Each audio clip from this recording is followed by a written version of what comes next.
Good afternoon. Those two. So what can we do about it? Using an Arduino scanner, we can measure the evaluation of body fat percentage using the overall animal using electrodes and provide it in a free app.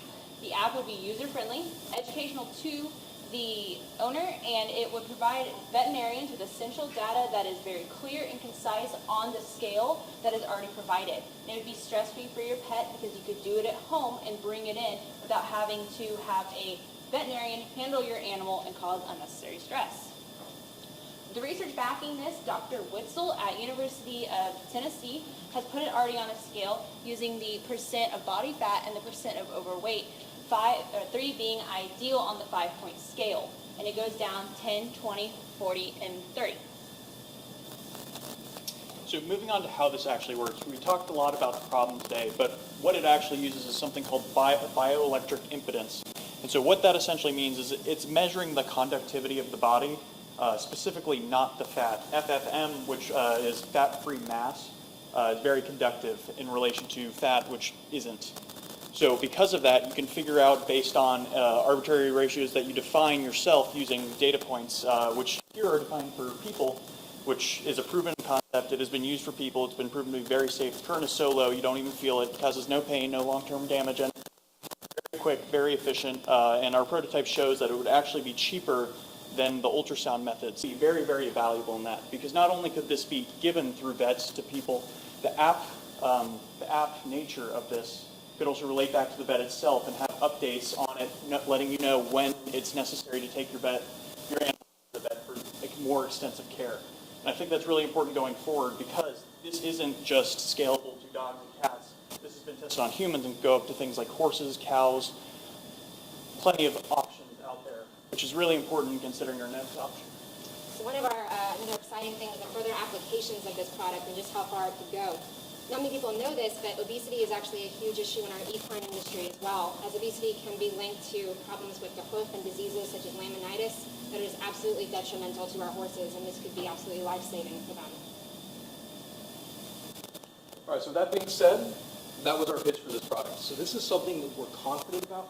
This is a product that we want to be a mainstay for all pet owners, something that every pet owner uses, and something they can always rely upon for peace of mind for the pet and for the owner. And it's something that has a lot of potential to keep growing into every other industry, and it can keep being used with any type of animal as long as we have the research for it and we keep working towards developing it. So that being said, that's the end of our presentation, and we're ready to take questions.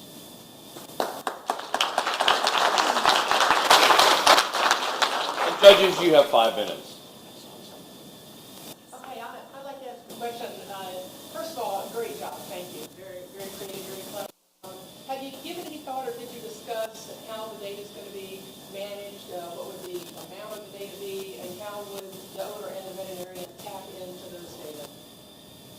Absolutely. So we know that a lot of subjectivity goes into BCS scoring. We know things such as the gender, whether the animal is pregnant at one point, and many other factors are taken into account when it comes to the BCS score. And there's a lot of subjectivity. So we wanted to make an algorithm and add an angle of objectivity to this to make it more accurate. However, the subjectivity can be taken into account by true-false questions asked through the software. And that would help the software be able to come up with a score. And obviously the data is something that we obtain from the scanner itself. And then as far as how that data is stored, what we do is we would have, say if you could put your pet's name in there. The pet would be on there, it would be stored inside of the software, and all of the data would be left and tagged with that pet. And with the pet, you would have access to update or change any of that data at any point. So would the veterinarian and the owner have access? Absolutely. Absolutely. That's something, if I may add on to that, that's something that we really wanted to emphasize, that this is supplemental to your veterinary care. This is not replacing your physical exams. This would be a way to improve communication between the veterinarian and the owner in those 11 months when so much can change in an animal when they're not being seen for their annual exam. I also want to say, outstanding presentation, great job. And I think you tapped into an incredibly relevant need in small animal medicine. So how do you plan to market this? Will this be something that would be sold directly to pet owners, or would it be something that the veterinarian would So actually, we kind of want to go with the in-between. The vets would be the one, it would be in their veterinary clinic. They would propose it to, let's say, an already obese patient. They would go through it, as we said, like both would be able to access this data either electronically, or they could just bring their phone in and show it as well. And that is the market we want to go for, is through vets, but to consumers. We don't want to be a third party, because then we have the fear of replacing vet care. So, can you talk a little bit about how it actually works? Because one of the things about the body condition score is that you're looking at the whole animal, but what it sounds like is you've got a scanner for different parts of the animal. So how does that work? So actually, it does the entire body. Normally, you would attach it to, on humans, they did it to the hand and the foot. They attached the electrodes to, which did the entire body's conductance, which overall, because there's not a lot of variability between the parts and everything, gives a pretty accurate score. And how they relate it actually is they try and define it based on observations. With humans, they ended up doing a height squared times conductance ratio, and that related to FFM in a linear scale. So you'd have to see what it exactly would work out to for all the different kinds of pets and redefine it for those specifically. And considering there's a lot more variability in the breeds of dogs than there are humans, for instance, that would require a lot of different observations. But considering it's so quick and easy, I don't think that's an unovercomable thing to do. So it sounds like, Sorry, go ahead. it sounds like you'd have to do some research to demonstrate the efficacy first before you can launch it into the market. Is that right? Yes. Okay. Dr. Witzel, University of Tennessee, that we mentioned briefly, has done some really incredible, groundbreaking research regarding this. And if this were something to move forward, we would really like to reach out to her and see if she could help us with this research and get some more actual data. Outstanding. I really love the idea, the concept of taking this, especially that inpatient, obese patient, and helping to guide that owner going forward. Because coming in for weight checks every week, that just won't happen with most clients. So I think that would be a great jumping point for this. And then it would, I think, potentially spread to more utility from there, seeing that it's easy to use. So, And that's something that we stressed very heavily, is that the application has a lot of potential to go everywhere. It can be more than just a fitness tracker for animals. And we looked, there was no such thing as a fitness tracker for animals. There are plenty for humans, right? So it can be something as simple as a fitness tracker, but so much more functionality could be built into the application to where it could really be like a smartwatch or a smart app of that sort. And it could keep track of everything, make everyone's lives much easier.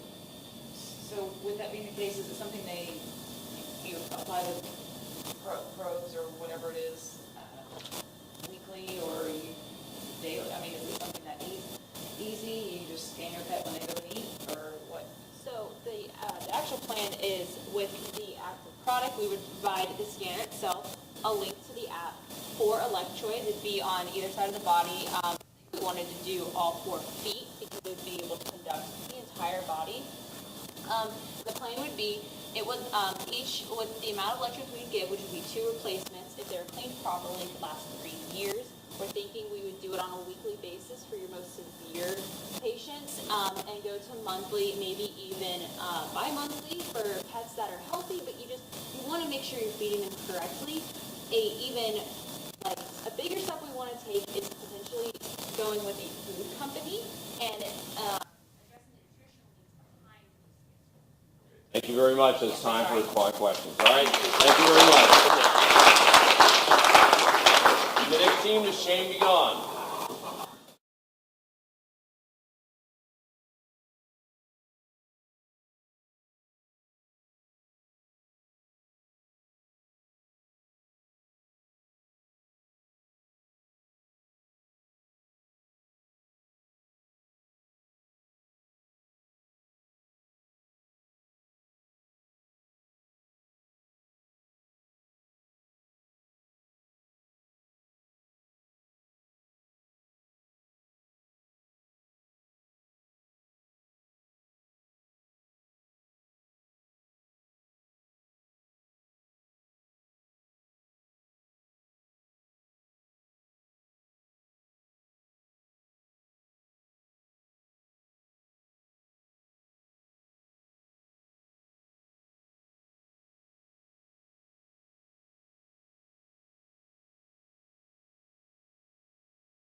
Gone. Thank y'all for coming out here this afternoon. Y'all have all heard of the cone of shame, and we come up with an alternative to this necessary, seemingly evil that pets use. So our team Shame Be Gone is Trace, I am a sophomore engineer. Sina, grad student in electrical engineering. Stephanie, I'm a sophomore manufacturing engineer. I'm Annie, I'm a junior animal science major. I'm Sophia, I'm a freshman engineer. And I'm Scott Roth. I'm a first-year veterinary student here at A&M. So we have a short video to show y'all exactly what we're talking about and how the problems that are with this current cone of shame. Not you. What do we do with Doug? He is lofty bird. Put him in the cone of shame. I do not like the cone of shame. You know it, you hate it. The cone of shame. Most animals are intolerant of the typical Elizabethan collars, otherwise known as the cone of shame. Many pets attempt to remove the cone, and some owners will even remove it due to guilt. Would you want to see your precious baby suffer? The current Elizabethan collar is simple and cheap, but there are many cons to it. The edge of the cone, which rests around the neck, is simply the edge of the plastic, and this can create great discomfort for the animal. Don't do it, brother. Dogs can hear up to 4 times as well as the average human, and cats can hear even better than that. When the current Elizabethan collar is placed around their heads, sound is amplified, creating a constant, uncomfortable environment for the animal. Wearing the cone will greatly reduce their peripheral vision. This poses problems, as the animal will not be able to maneuver the environment properly. What we came up with is the King Cone. It is a comfortable, safe, physical barrier between the pet's mouth and the wound, which would increase owner compliance and allow for proper wound healing.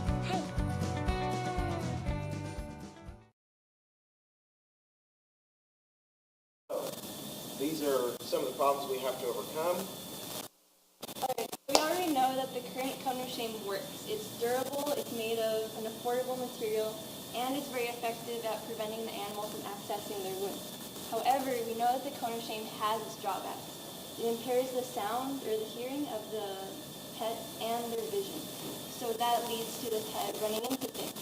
We also know that the cone of shame is very uncomfortable for the animal, because we see how sad they are when they're walking around with the cone. So why do average pet owners care? Well, obviously, pets don't like it. Owners don't like it. So who in here has pets? Most of y'all do, right? Well, I mean, over the average course of an animal's life, or one of y'all's pets' lives, they're going to have a surgery and possibly be subjugated to this cone of shame. So this is a real thing. Veterinarians, though, use this cone of shame because it's effective, it's durable, it's low cost, and it works. Like, the cone of shame actually does work. So that's why veterinarians use it. So we decided we had to come up with a plan that fit these requirements. So an alternative should be affordable at first. We want it to be made from low-cost material, be available everywhere. It should be effective enough because we want it to do the duties very well. Also, we want it to be comfortable, less the stress, to the animal. Still, we want, after this amount of happiness, we want the owner have less the feeling of guilt. And also, it should be durable because healing the wounds, takes some time, and also we need some disinfection, so we need to use some liquids and that. So we have several ideas at first that we like to share, and then. So we came up with 4 different concepts. Cone idea.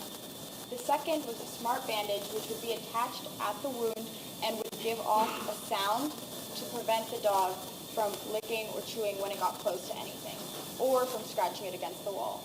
We also thought of a hard kind of neck brace, which would prevent the dog or cat from bending to chew or lick the wound. And finally, a protective jacket, which would allow for neck movement, but would have a hard piece in certain areas, preventing them from moving their heads in certain directions. But more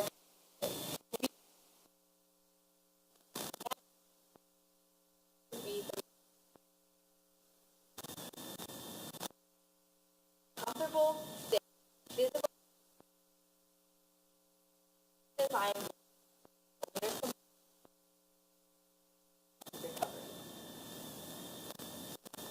And this is our current prototype. So one of our main improvements.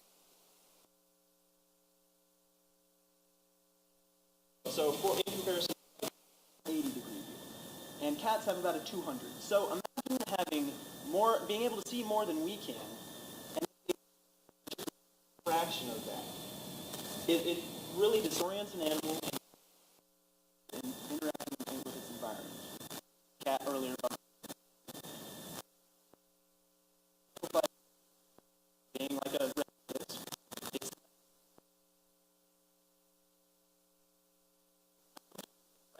and it can hear sounds that are coming from behind.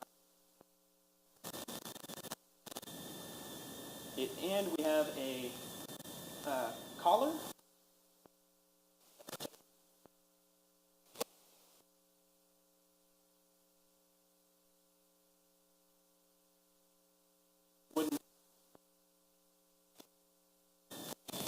So altogether, that we have met all the design.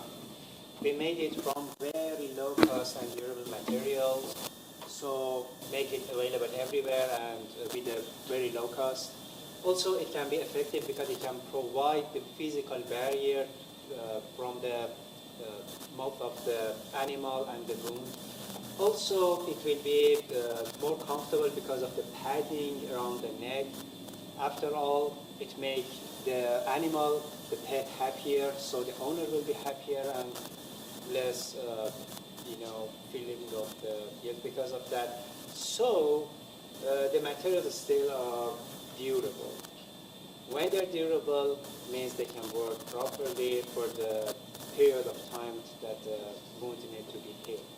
So we can compare it with other options that we can see the comparison results. So we know that we're not the first people that have tried to fix this cone of shame. One of the alternatives is a clear cone, so the animal is still able to see everything. However, the material's still there, so their sound is still heightened. So our cone would be able to handle both the sight and the sound. Secondly, there's a soft cone. It's a lot more comfortable for the animal, but it's still not able to see at its full range of vision. And finally, there's a neck pillow that can be strapped around the animal's neck, but it's still able to move its paws up to its mouth. If it has any stitches or cuts here, it wouldn't be able to prevent it 100%.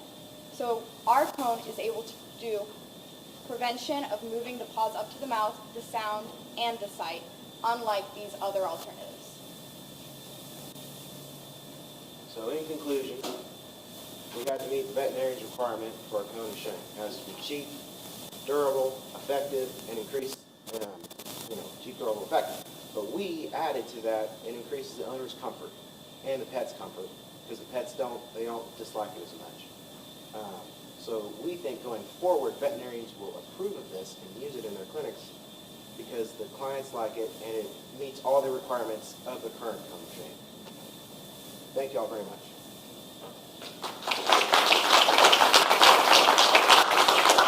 And judges, you have 5 minutes for questions.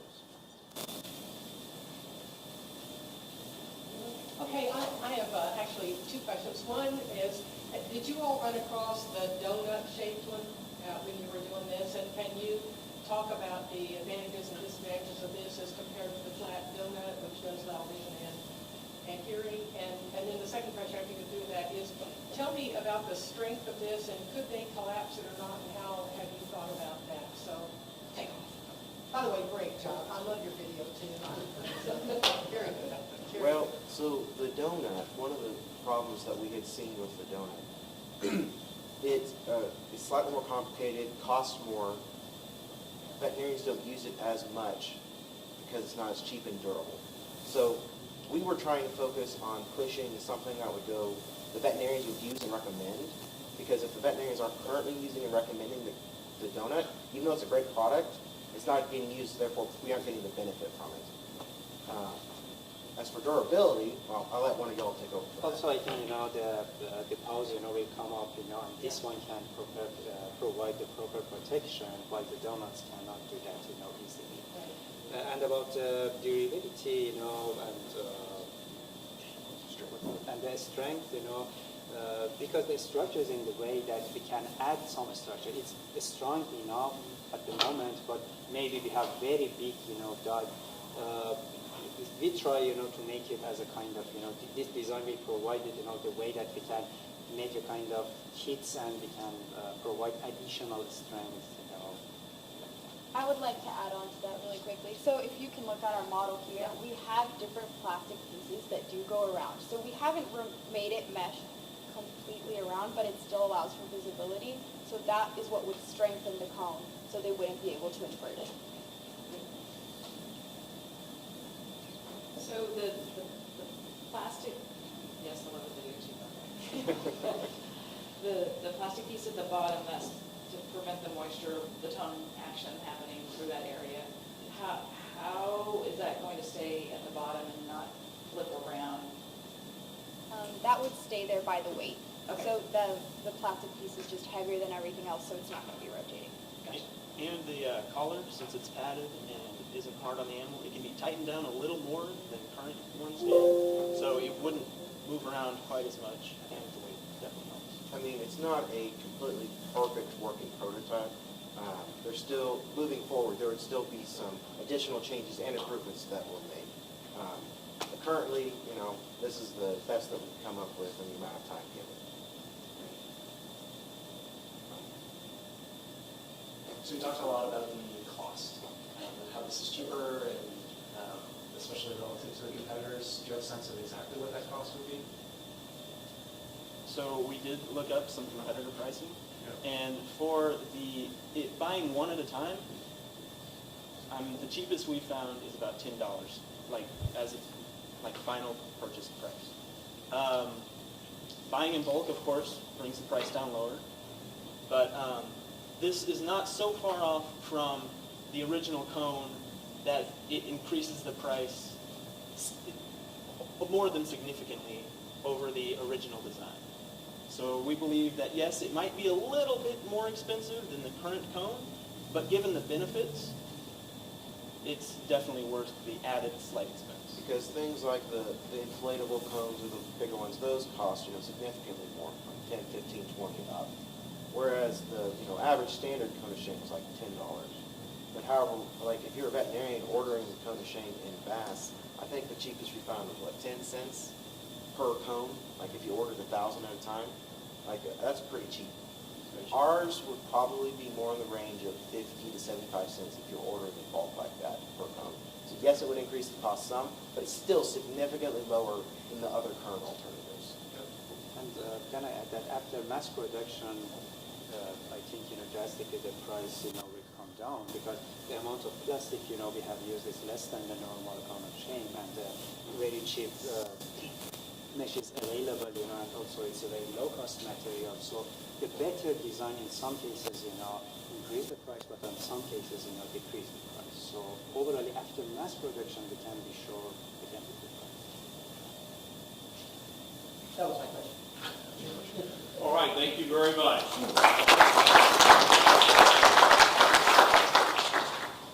And the next presentation will be Cat Ninja.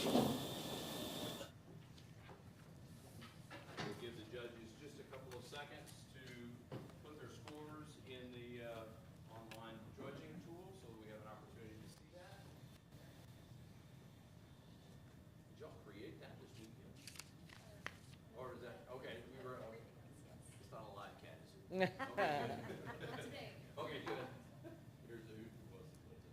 Okay, there. And give their judges just a second. Yeah, because I don't have an IRB for a live cat. Y'all may be able to do it, but I can't. I don't have the clearance to do that.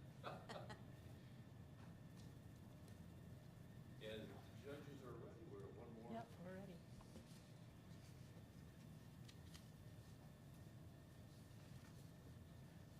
Good to go. Y'all have worked hard all weekend. It's been really fun to see you. All right, go over, take it away. Part Cat Ninja, and our product is Kitty Cave. I'm Jill Starks, and I'm a third-year vet student.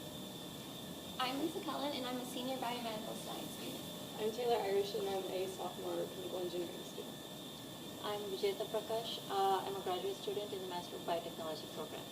I'm Patrick Curran. I'm a sophomore in mechanical engineering. I'm Christina Rojo. I am a sophomore in animal science.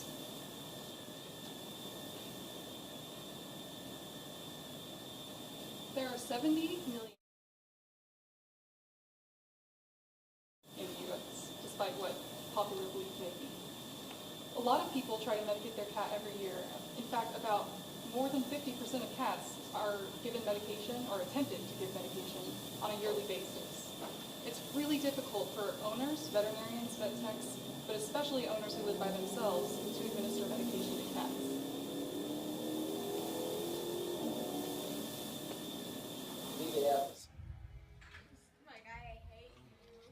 Oh, now close his mouth.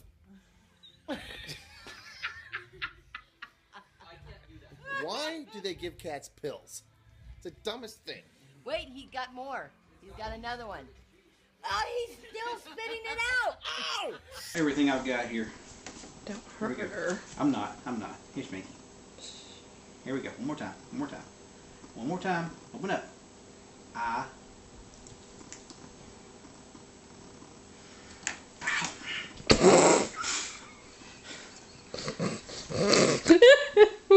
Well, today we're going to be giving medicine to my here fellow kitten. His name's Crockett.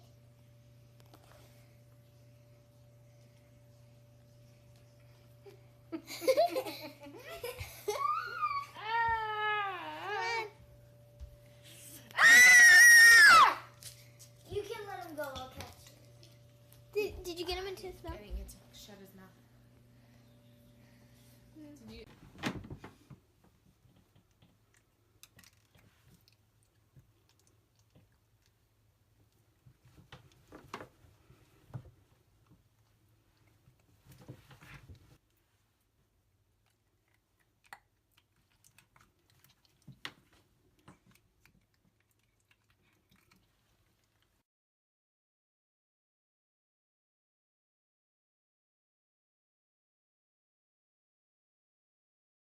Cats are really hard to medicate. They're crazy little creatures. So we need a device that is going to be able to have a safe and painless restraint system for cats so that owners can administer medication even if they live alone. So some of the benefits are that it would increase the owner compliance to even give the medication to them in the first place without the help of a veterinarian. And by giving them the medication, it will improve the cat's overall health.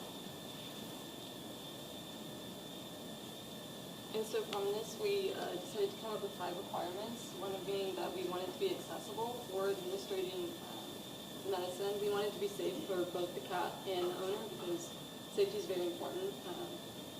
We also want it to be easy and easy to use, so like one person can use it at home. We also want to minimize the stress for the cat and the animal because it just doesn't help with the situation, and when they really need it, it's hard. And then we also want it to be durable.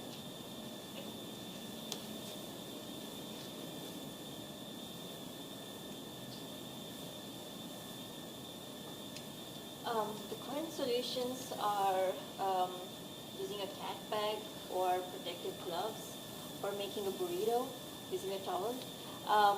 But all these solutions are not very effective because the cats either run away or they scratch or injure the humans, or they could even injure themselves, because all these solutions use restraint, which is causing stress to the animal, and at the end of the day, none of these solutions were clearly meeting the expectations of the owners. All right, so we came up with 3 different alternatives originally when we were brainstorming to solve this problem. Our first one was a cat harness, in which you basically drop the cat into a harness-like contraption. However, this has a similar issue to currently existing alternatives in that it stresses the cat out and the owner's still at risk of getting hit or scratched up by the cat. We also came up with a dual-chambered syringe, which one chamber would be filled up with a treat-like substance, let's say tuna water, and the other would be filled with medication, and it could be administered to the cat in a way or in a ratio that they find acceptable. This is more of a passive method. And finally, we came up with the kitty cave, which is sort of a happy medium between something the cat will accept and actually restraining it so no one's going to get injured. So what we designed is a cat bed, a cat kennel, and a cat restraint on top of it. It's a happy medium between passive and active restraints by making the cat want to be in here, by making it out of those 365 days, this is using it as a bed. And out of those maybe 1 or 2 weeks, it's going to be used as a restraint. So it already has that comfortability of knowing its surroundings. And so what we have is a cat that can easily just attach this collar, and once it's attached, it can't move and it's stuck in there. Easily apply the medicine, unhook it, and it's back free. And so maybe 1 or 2 of those days out of the year, you're using it as a restraint. But the rest of the days, it's going to be used to it as a bed. What do you have to do? You have to leave. You can use it as a kennel because it does have this attachable door that can close. And ideally, we do want a top door and we want a side door, so it'll be easier, comfortable for not only pet owners, but for vet techs as a modern kennel and as a modern way of a bed. And we believe that videos speak more, so this is our first demonstration with an actual cat.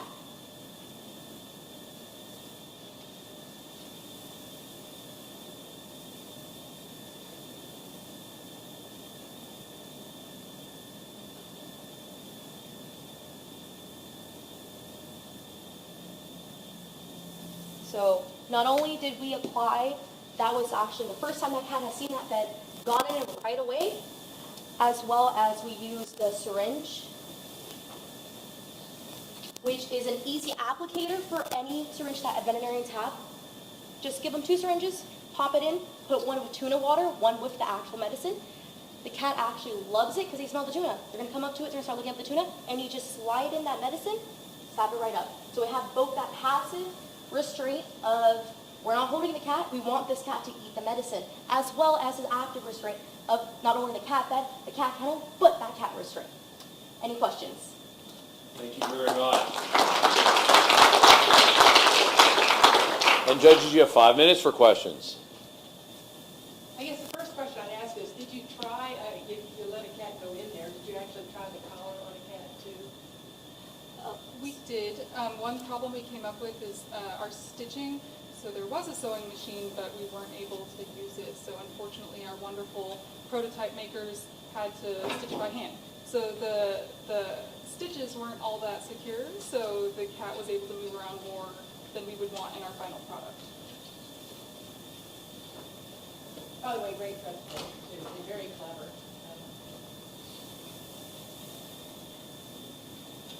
Any other questions?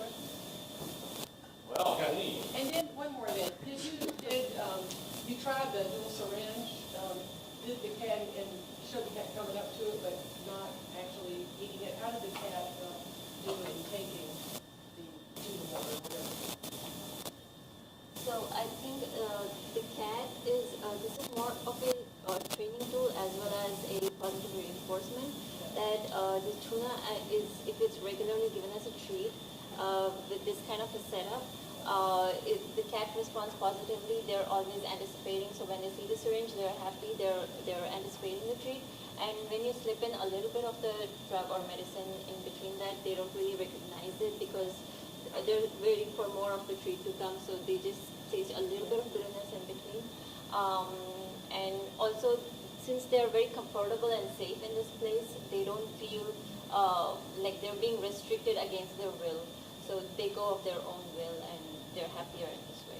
If I might add, we did try it on 2 cats, my cat and my roommate's cat, and it worked pretty darn well. I mean, we didn't have any medication because we didn't have a reason to give them a medication, but as soon as they figure out that there's something good in there, they're running up to you and asking, hey, why is it empty? Give me more of that. I like that. So if we can find a way to mix the 2 together, that would be something we'd like to do in the future. For right now, we were focusing on the goal of restraining the cat for an owner that is afraid of getting scratched. And this would be a good thing to also, the syringe would be a good thing to pursue further in the future. So one of the problems that might be associated with it is ensuring that the cat's actually in there when you need to provide the medication. So it sounds like you're encouraging the cat to go in there in advance with some sort of treats, and so then they're going to be in there on a regular basis. So it sounds like to a certain degree you're starting to get into some behavioral modification stuff as well as that. So would that be part of like the training for people to be able to use this? Well, realistically, people aren't going to sit down and they don't have time to train animals. So that's why in our final solutions, is because this is just a prototype, I didn't want to break this beautiful bed to show you guys. We do want to have a zipper around to open it easily for a kennel, as well as a top latch, because you want gravity to put the cat in when you have to. But the cat knows this as a bed, it knows it as safe. So it won't really fight back as well as you tried to put it in a kennel, because realistically, the cat's not used to kennel. It associates a kennel to a negative experience. You go to the vet. But if this modern kennel, if this modern restraint, if this modern bed is associated with positive, I sleep in here, I get treats in here every now and then it won't start fighting back. It's just like, oh, it's another day in the bed. We are working with behavioral modification and providing positive reinforcement to ensure that this is a more positive overall experience for the cat and the owner to reduce the risk of injury. Okay, thank y'all very much.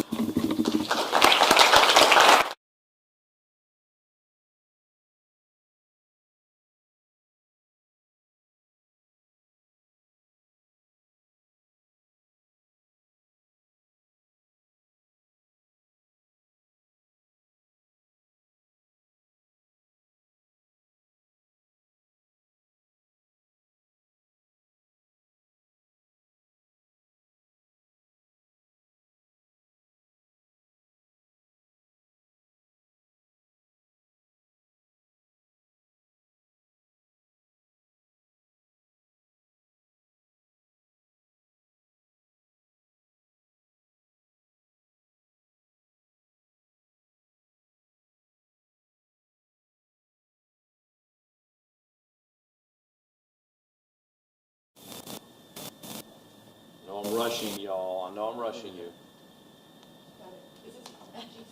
G-Sense, yes ma'am. I know I'm a taskmaster. They've known it all weekend, sorry. All right, G-Sense, thank you very much. All right, howdy. We'd like to start with a quick introduction. My name is Mary Chandra. I'm a biomedical sciences major and I'm a freshman. My name is Molly Kuhn. I'm a BIMS major and I'm a senior. My name is Elizabeth Matthews. I'm also a BIMS major and I'm a junior. My name is Gilberto Flores. I'm a biomedical engineering major and I'm a junior. My name is Guillermo Palou. I'm a biomedical engineering major and I'm a junior. And we are G-Sense. So our problem statement was an at-home feline blood glucose measurement. So right now it's very difficult to measure blood glucose levels in cats at home. It's very stressful for owners. They have to go and prick their cat's ear to get a blood sample and test it with blood glucose strips. Or they have to bring their cat into the vet and get it tested there, which is very stressful for the cat. And when cats are stressed, their blood glucose levels actually increase, making the test a little less accurate. So a needle-free, pain-free method to take blood glucose measurements for owners with diabetic cats at home is very much needed. And then our 5 requirements for our device were we need it to be stress-free for both the owner and the cat. Needs to have discrete monitoring so the owner can take measurements multiple times throughout the day. Needs to have high sensitivity to determine small changes in blood glucose levels. Needs to be small and portable so the animal can wear it for an extended amount of time, and you need to be able to read and collect data from the device.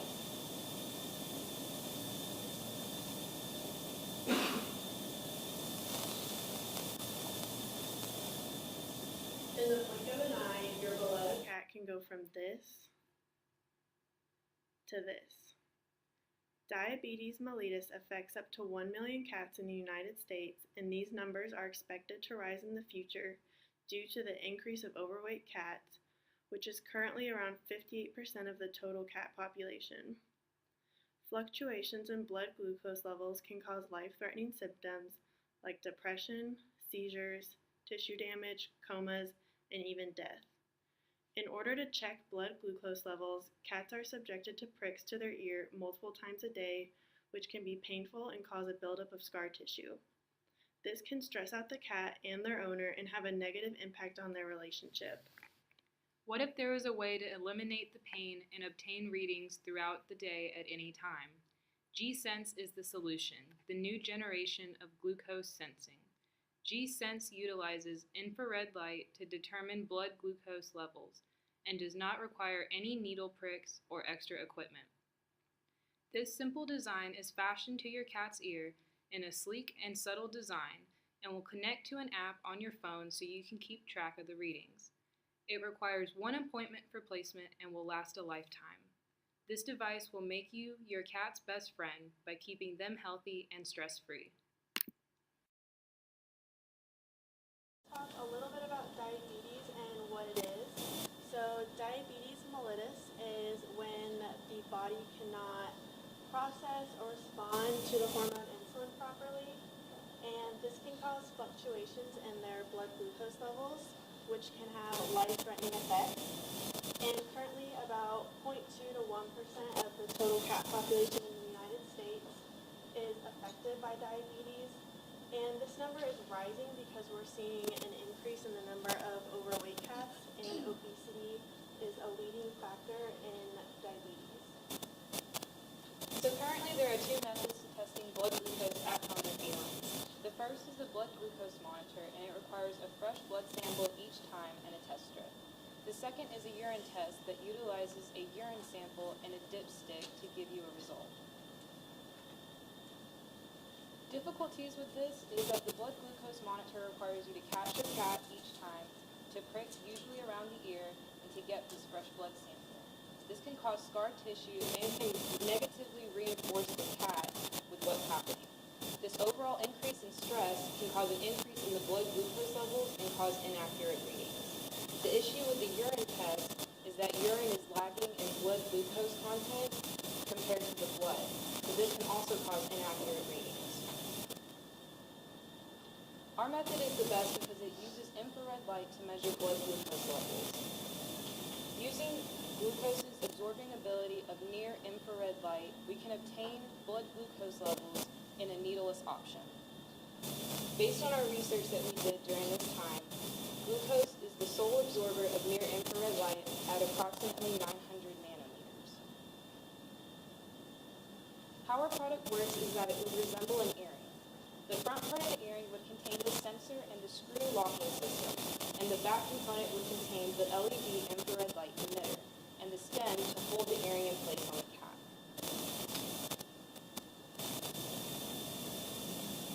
Now, how it works. So, on the image on the right, you can see the circuit prototype that we made. Obviously, for the final product, it will be a lot smaller. It will be in a chip, so that it fits in the earring for the cat. And the way it works is pretty simple. So you have an LED and you have a sensor. And you can place anything in between those two. And depending on whatever you place in there, you have different levels of absorbance, which then correlates to different current levels in the circuit. Now, we made a small experiment. We prepared different concentrations of sugar in water, and we placed it in the sensor, and we measured the levels of current in the circuit. We obtained the graph on the left that you can see, and we can observe that as the concentration of sugar in the water increases, there is a decrease in the current through the circuit. And that actually makes sense, because if you have more things blocking the light, then less current goes through the circuit, right? Which is what we observed. We also tried it with ourselves, because for humans it's around like 100 milligrams per deciliter, and when we put our finger, we obtain a number which matches the graph, so we believe that our product actually works and there's a future for it. Now, how do you place it? Well, you normally want to go take your cat to the veterinarian, and the main reason is because there are many vessels in the ear, and if you don't know what you're doing, you probably don't want to be pinching around, right? So yeah, you take it to the vet, and then after that, he or she will place lidocaine or some other product similar to that. And then after that, he will insert a needle to make the hole. And after that, like they will clean the area and that. And you will have two parts for our product, the sensor and the LED. The sensor goes in the front part of the ear, and that is because it doesn't have fur, so it decreases the noise, and then the LED will go on the back. Then you screw it in, and you're done. The interface between the cat owner and the device will be an app. These features that you see here will be demonstrated on the next slide when we show like the first on the right is the home screen of the app. It will have 3 buttons. You can scan the glucose level of the cat when you're close. You can see the previous reading from a week, for a month, or for a year of your cat, and then see the statistics if your cat blood glucose level is increasing or decreasing. When you hit scan the glucose level, a loading screen will pop up, and then a green or red bar will pop up. A green bar means that the range of blood glucose level in your cat is good, but if a red bar pops up, it means that it's abnormal than the levels of blood glucose that it's in your cat. We did a cost comparison between our device and the other devices in the market. We estimated a cost of $40 for our device when our competitors are way more expensive and they need to continuously keep buying the strips to measure their glucose. The benefits of our product is stress-free for the cat because you're not pinching it. It's pain-free for them too. It's cost-effective for the owner, and it's time-effective for the owner because he doesn't have to keep looking around for the cat to pinch it. Also, this is a one-time placement and it will be there for lifetime. Remember that a healthy cat is a happy cat. G-Sense, the new generation of glucose sensing.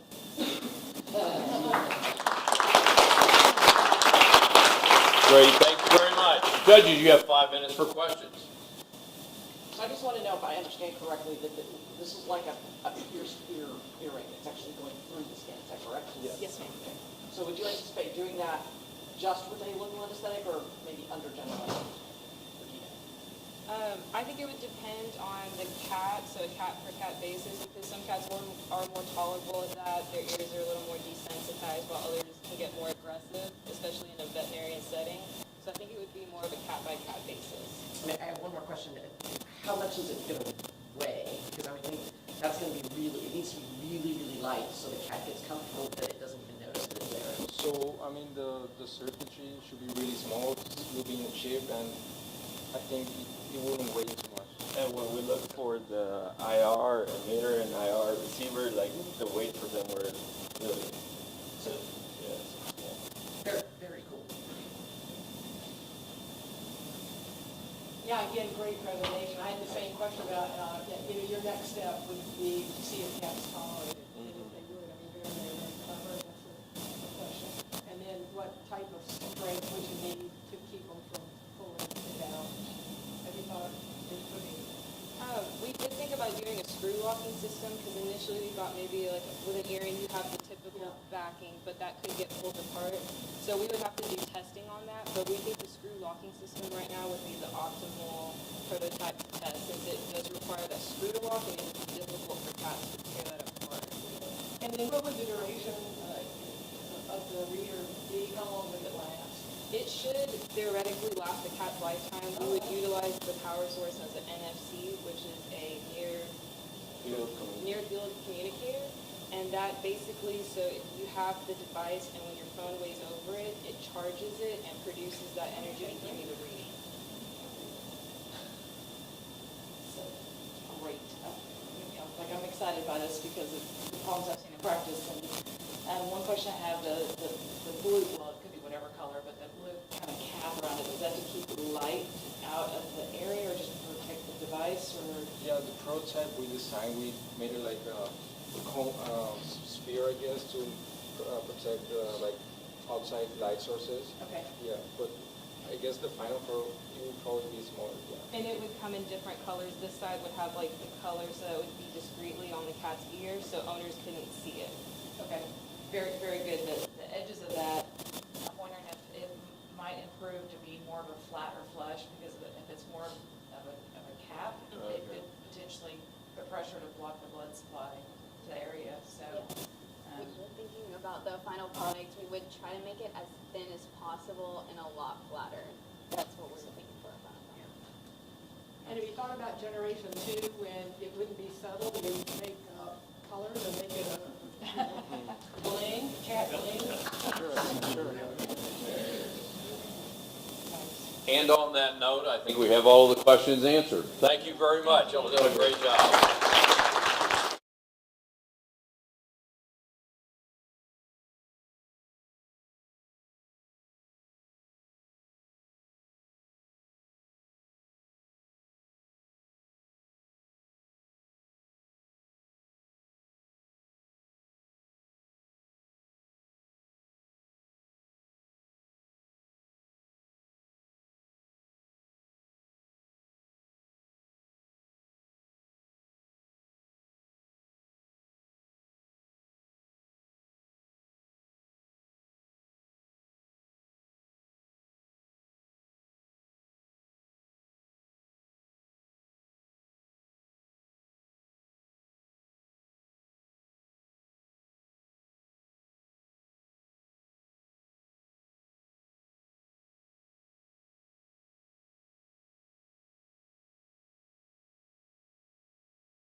Take it away, Innovative Gator. Howdy, we are Innovator Gators. I'm Elena. I'm a sophomore biomedical sciences major. I'm Lauren, and I'm an animal science major, a sophomore. I'm Chloe Benning. I'm a graduate student in large animal clinical science. I'm Madeline Newland. I'm a freshman animal science major. And we are trying to solve the problem to where we can make pet owners more aware of gait abnormalities or animals walking, especially for those with animals that are more prone to having musculoskeletal disorders. Animals are not our whole life, but they make our lives whole. Any pet owner can attest that watching their pets play and interact is a reward well worth the price of care. Adversely, owners also know the pain of watching their animals suffer. Many owners can miss early indicative signs of disabilities in their pets simply because of a lack of knowledge. If this continues, issue can worsen unto the point of expensive procedures and prolonged pain. Introducing Gator, your first warning system in defense of your pet's health. Gator employs a user-friendly app key to identifying early signs of abnormality in animal gaits, like limited movement or pain. Such issues may lead to decreased activity or even a poor overall quality of life. To catch these issues early, Gator uses a subset of facial recognition technology to locate points on the body where problems with abnormal motion can be identified.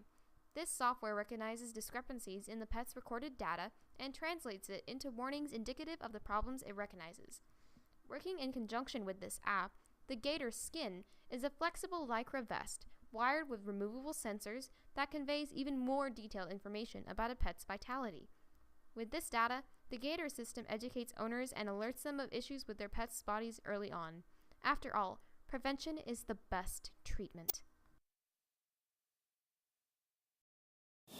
Okay, so like I had said earlier, we are basically trying to make pet owners aware of these walking abnormalities to try and catch early on, since most will not have the education to be able to catch this.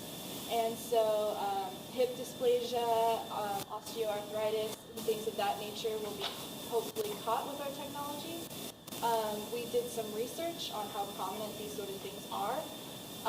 According to the Registry of Orthopedic Foundation, it is about 1.5 million cases of hip dysplasia in cats and dogs. Another thing to note is that 90% of cats 12 years and older have degenerative joint disease, and since these tend to be more prominent in certain breeds, such as Maine Coons, Persians and Siamese. We're trying to help educate pet owners of this, as well as cats with osteoarthritis don't typically have these symptoms that are very noticeable, especially by pet owners, such as like 5 out of 86 cases are the only ones that typically get these reduced range of motion. So with our technology, we're hoping to help let them catch these things early on.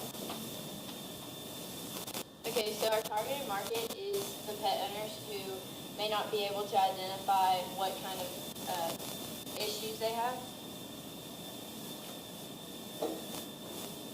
So the average cost of hip dysplasia treatment can be in the thousands, from about $2,000 to $5,000. Osteoarthritis in cats, there's no surgical treatment for this, but they do provide supplements that are more of a comfort care to the animal, and this can rack up over the years in about $6,000 in a year. So what we want to accomplish with our project is to make the owners aware of the issue, reach the general public, and record data and be able to present it to the veterinarian himself or herself, and represent the data in a very simple, easy to look at way, and promote owners to seek veterinary attention. We came up with 3 things we could do. They all involve an app, but each app is different. One would use stickers placed on the joints to see the movement, and then one is a full body suit, and the app will be able to recognize the suit and how it moves and stuff. And then the third is an application with a fabric that has sensors attached to it, which is the one we decided to go with. And it is an app that connects a vest that has sensors in it, and it is able to see what the gait of the animal is, and if anything is wrong with it. If any of you have used Snapchat or other social media devices, or even iPhones that use facial recognition technology, you've probably realized that it uses certain points in your face to recognize where the eyes are, what the distance is from the chin to the forehead, and other recognition cues that, in a certain geometry, tell you what you're looking at and where the angles are in it. We would incorporate this kind of technology into our app scanner and detect different geometric shapes in the body on certain points where limbs and ligaments are attached, so that the gait of the animal as it moves would show and be represented by these lines and angles. So these exact angles are what's shown in these white dots on this dog, and you can take these angles and develop a 3D model in your programming, which then can be used to create this pattern. And so you can see this pattern here, and it'll detect both stride length and duration of stride. And so it can detect these changes over time in the distances.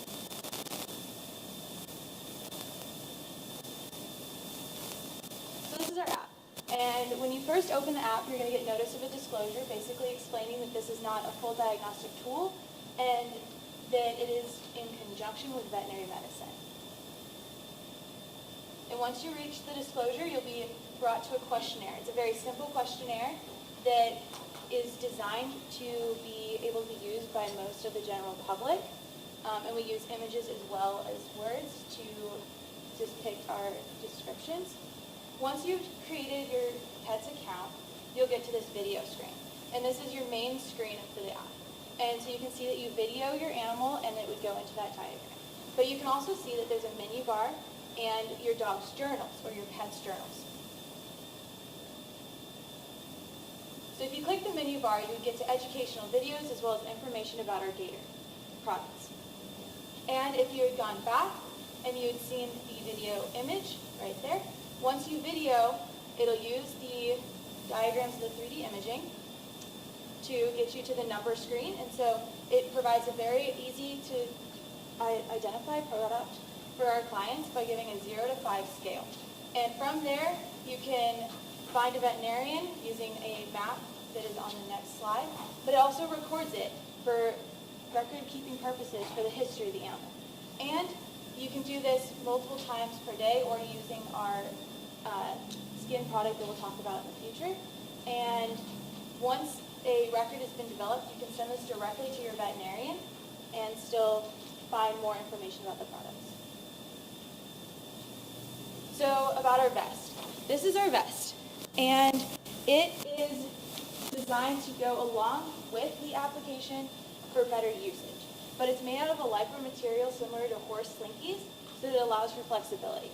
And then it has two sensors, one above the pelvis and one right along the sternum.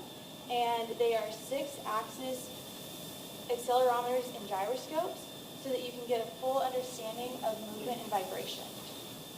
So this movement and vibration can then be analyzed with other information that you have already collected, and to create a baseline and then further data for your animal.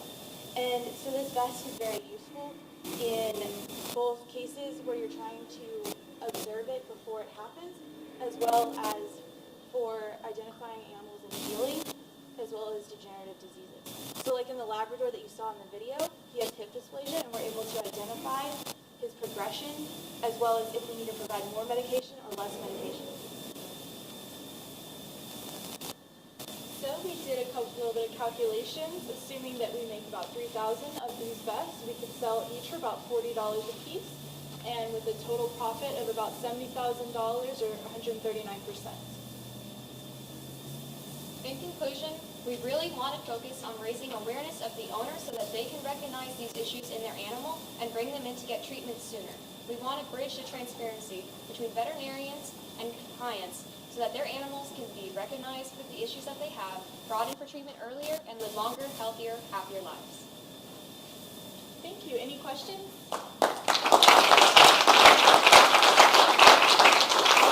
And judges, you have 5 minutes for questions.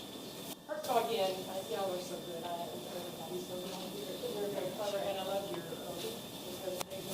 The question I would have is that what this is going to track is gait abnormalities. How are you intending to correlate that with actual pain and pain level? Because you make a lot of comment about pain. So how does that correlate with a gait abnormality? Yes, ma'am. We use a similar analysis in horses currently for lameness.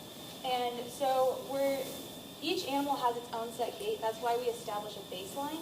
But then variations upon the baseline, it's not specifically measuring pain. It's acknowledging that there's variations which normally indicate some sort of pain within the limb. And so that's when you're advised to take them to the veterinarian. Estimated pain level. Yes. And so it's all based off of, we did a lot of our research off of placement based on the horses, but because they have a very similar movement.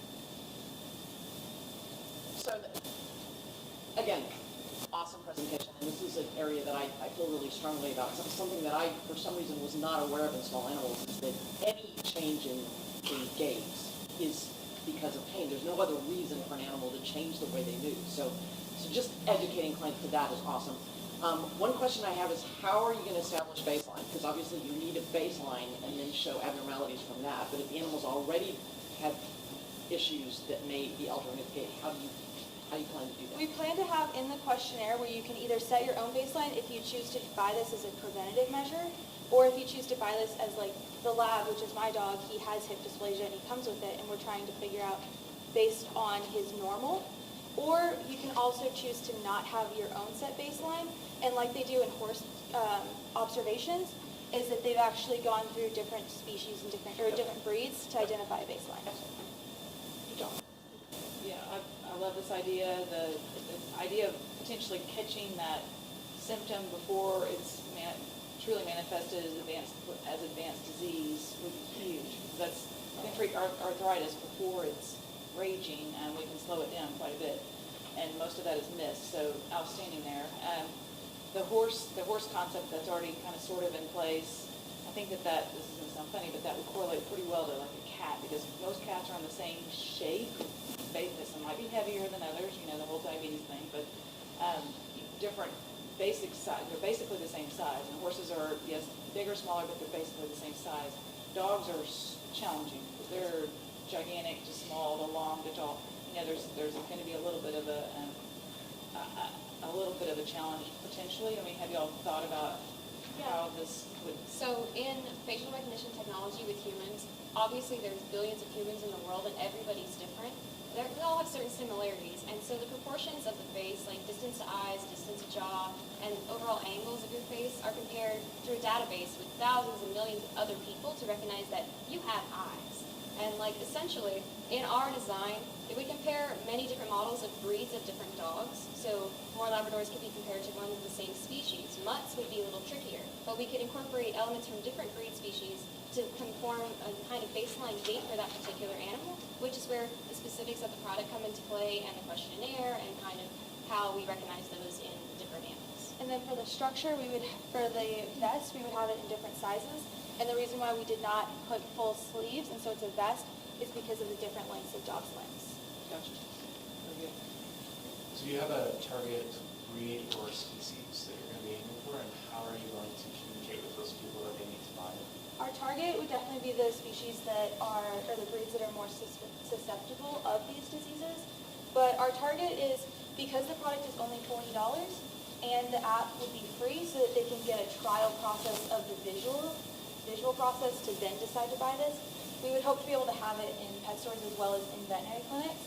And for veterinarians to propose this to their clients depending on their current situations. Another part would be to educate which animals are more at risk, which dog breeds, larger dogs as opposed to smaller dogs, which cat breeds, etc. So that would be another part of the awareness factor. Have you thought about how much Dr. Green, I hate to do this. Yeah, I'm sorry. I have to stop the judges as well as I have to stop the presenters. Thank you. Y'all did a great job. Thank you very much.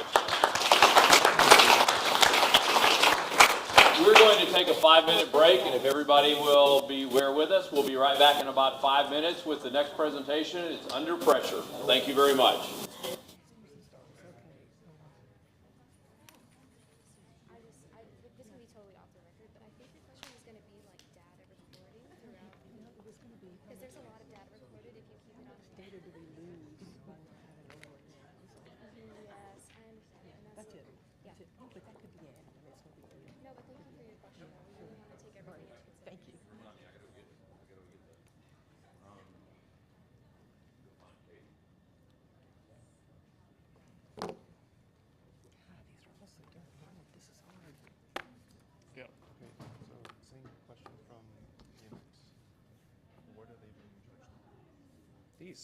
These things right here. Yes, what are they being judged on? What are they what? Are they judged on your presentation, the progress you made, or are they judged on the idea? Yeah, it's both. Yeah. It says presentation 25%. Okay. Yeah, so it's some for everything. How innovative, if it's feasible, and then so get all the But yeah, pieces. like a big part of it is like, does it work? Mm-hmm. You know, and is it going to be an effective product? Like, does it work and does it solve the problem? Okay. Yeah. But if they can't communicate it properly, it's like. I mean, you can tell some of them have prepared presentations a lot better than others. Yep. You should have seen it 2 years ago. Boom. Yeah, there were just some that like they clearly worked on it more. You know, and that's Sorry for having to cut you off. Oh, but- no. No. It's not, it wouldn't have made any difference at all, so it's Okay. good. Yeah, it's good. Well, Oh, wow.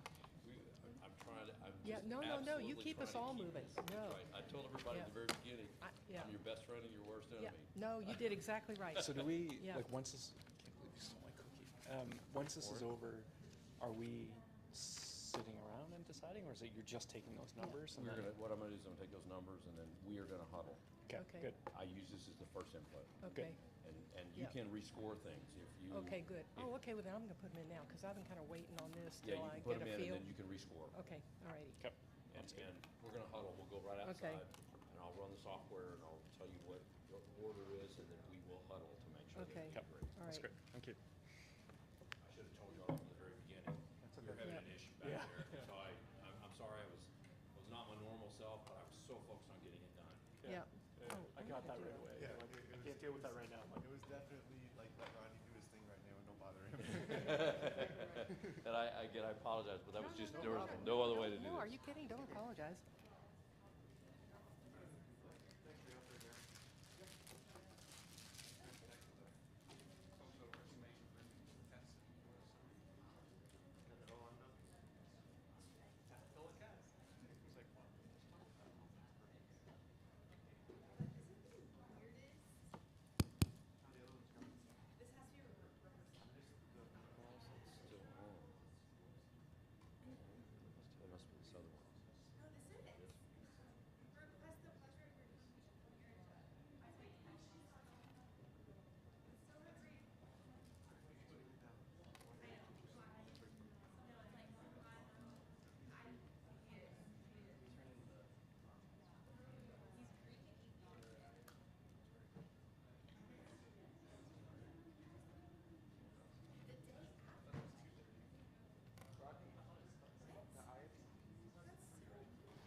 makes Okay. and your make. Welcome back. We've just taken a short break here. We're ready to. As many as 8 out of 10 older cats. And so it's extremely common in animals that are overweight or elderly. Hypertension can result in vision problems or respiratory issues, but can easily be treated by medications. However, these medications need frequent testing to make sure that they're being effective in controlling the blood pressure.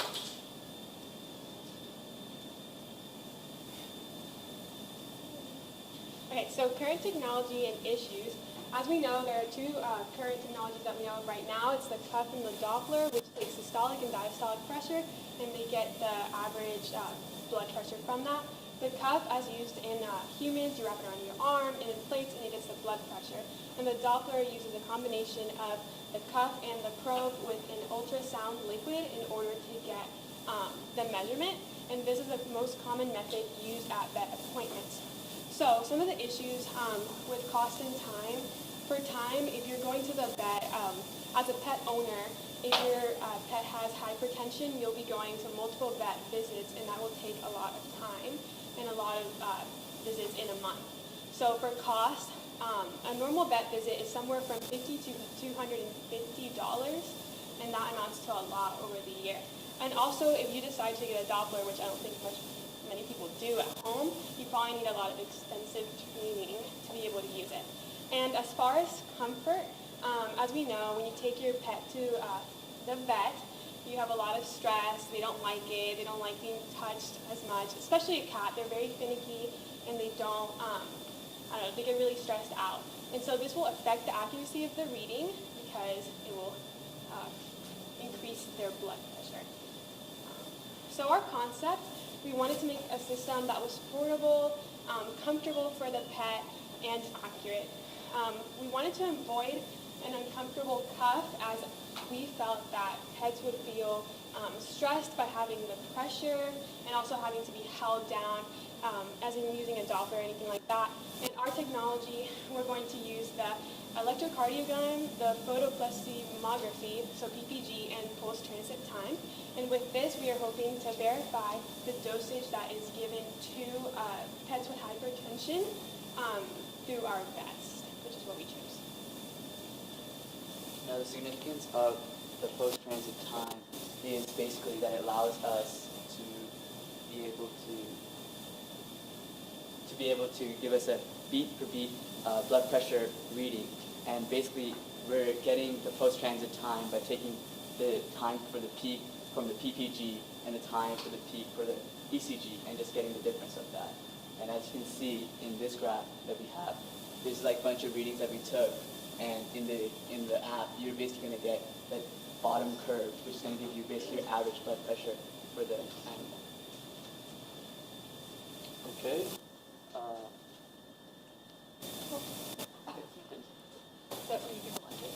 So we have two versions of our vest. We have one for dogs, one for cats. We use the same essential technology. We'll have 5 ECG probes at these specific locations, and then a PPG probe. For the dog, the PPG probe will be on the sternum. And then for the cats, there's sort of a detachable section where the owner can pull the probe out and either place the probe at the base of the tail or at the carpet, essentially whatever is more convenient and whichever the cat is going to accept more. We based most of our design off of cats because they tend to be a little bit more finicky, and we figured that if a cat will deal with this on, then the dog should be able to as well. There's also a Bluetooth component on the vest that will transmit all of the data to the app on the phone, which can then be interpreted. Okay, so we do have a data reading application. These applications are to transfer the data from the body to the device that you have. This is similar to the technology that we have for the human. So how this works is the sensors transmit the data to the phone for the calculations. This app will calculate the difference from each data point to form the ECG, and then afterwards it will run an algorithm to get the BTT, and from there that means we can calculate or get a clear blood pressure reading. This app is very effective because It will give us reminders every day about the medications that we need for our pets. Plus, it can tell us if whether we need to go to the vet office or not. So now I'm going to talk about the affordability and the accuracy. The goal of the device is to monitor in a cheap and non-invasive way the blood pressure of the hundreds of thousands of cats and dogs in the United States suffering from hypertension in a place where they feel comfortable, which is at home. So therefore, our target market will be the pet owner themselves. And we were able to narrow the cost of application to $140. And we also plan on licensing the device to VetMED and Petco and sell it to customers for a price of less than $500 to make it affordable to the average American. And from the research we did, we found that our project, our device, we have a probability of less than 5%.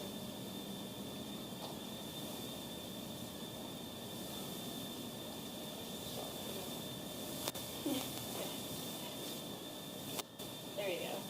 Too far. All right. So our pressure vest uses new and innovative technology, non-invasively, to give a very fast and accurate blood pressure reading.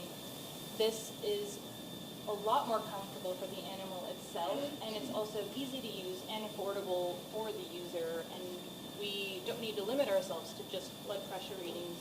You can get a lot of information from an ECG and PPG, and with this data, and if you couple that with things like AI, the potential for further innovations is limitless. And that is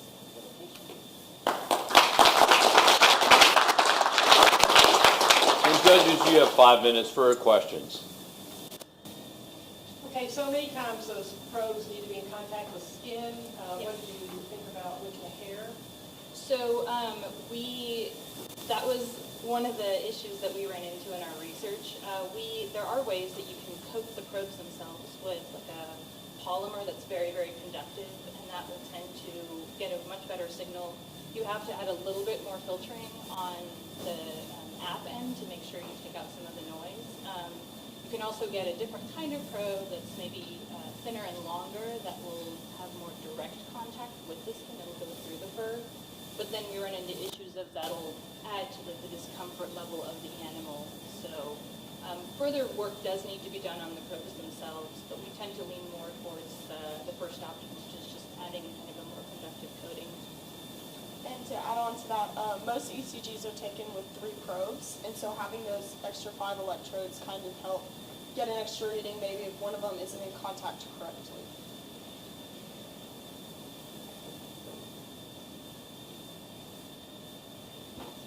So you said during the presentation that you had a bunch of readings that you took. So do you actually have like No, a reading from it? let me correct that. We actually had an ECG signal already, and then we kind of got reading from that. It was not taken from the probe. It was just like a general face graph, and then we used those readings. We extrapolated readings from 2 graphs, but we did not create those original 2. No animals were harmed in this project. So this is a very new concept to me, and if it really works, if something like this can work without having to do the manual blood pressure testing, that's great. I mean, I'd like to see that works, and Cheryl will show me. But I think that would help.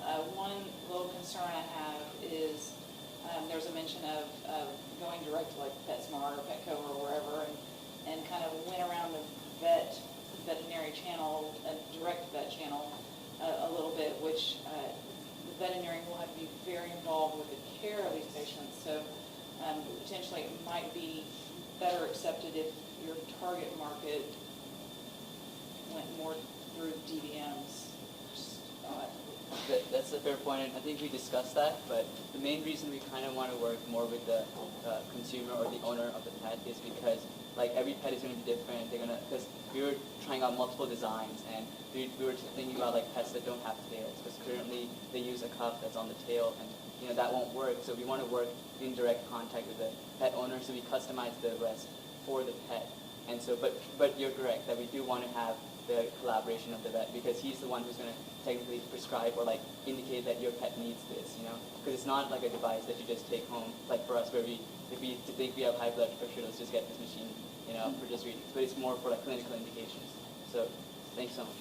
And to add to that, the app has a component where you can share the data with the vet themselves, and so they are able to sort of look at long-term, numbers and go like, how are these numbers fluctuating over time, and then they can call you in, if they feel like there's a need for that. Can I add something else? So another thing we had thought about was like the whole kind of point of it was that you were going to go to the vet and the vet would kind of prescribe it to you also. The whole thing about PetSmart and Petco is that we were trying to make it more affordable so that individuals who already know that their pet is experiencing this can get it more easily. But we were thinking about first establishing a baseline of the blood pressure in the morning and at night based on the vest, and that was something that would be worked on with the vet. Okay, thank you very much. I appreciate it. The next team is UV Clean. If y'all could come over here, please.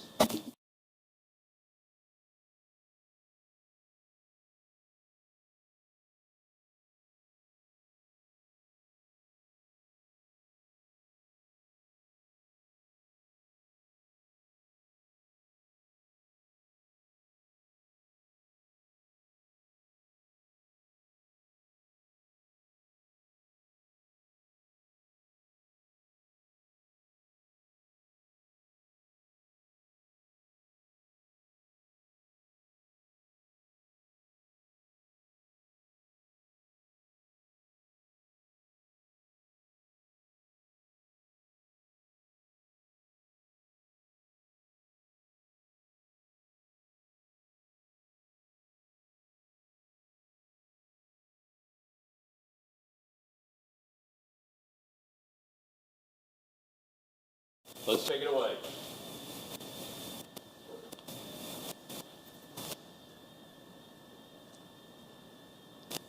Yep, go for it.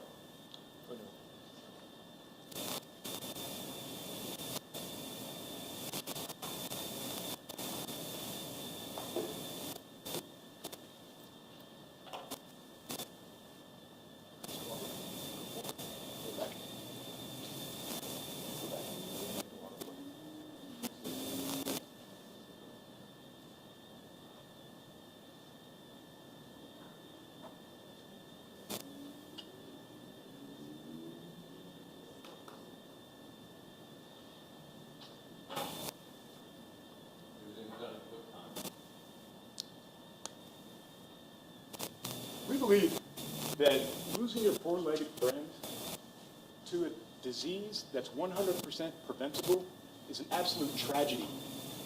It's totally unacceptable. We believe that there has to be a better... And the caretaker. Additionally, we wanted to separate the animal from the urine in the cage while the cleaning was done. And we wanted to use UVC technology to disinfect and leave the cage. Also, we wanted to make sure that the bedding, which is our main technology, is porous to urine, but non-penetrable to UVC light. Also, it should be able to hold up to 165 animals. So, in considering our design, first we were looking at medical usage of UVC light that is currently being done, and we wanted to adapt this to fit in under a bed.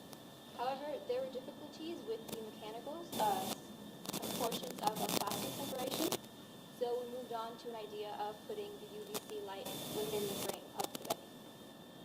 With this, we used a UV-resistant fabric to block the UVC from the animal that's in the cage. Finally, we have a plastic protection on the door to make sure that the caretaker is not injured either. What we've developed is a device that can be placed inside of the kennel and allow the animal to remain in the kennel while sterilization is going on. The way this works is we have a soft mesh hammock suspended top that supports the animal and allows them to lie in this bed. Beneath that, we have a UV protective barrier separates the animal from the UV light. So this barrier is UV impervious, however, it is allows liquids such as urine to pass through.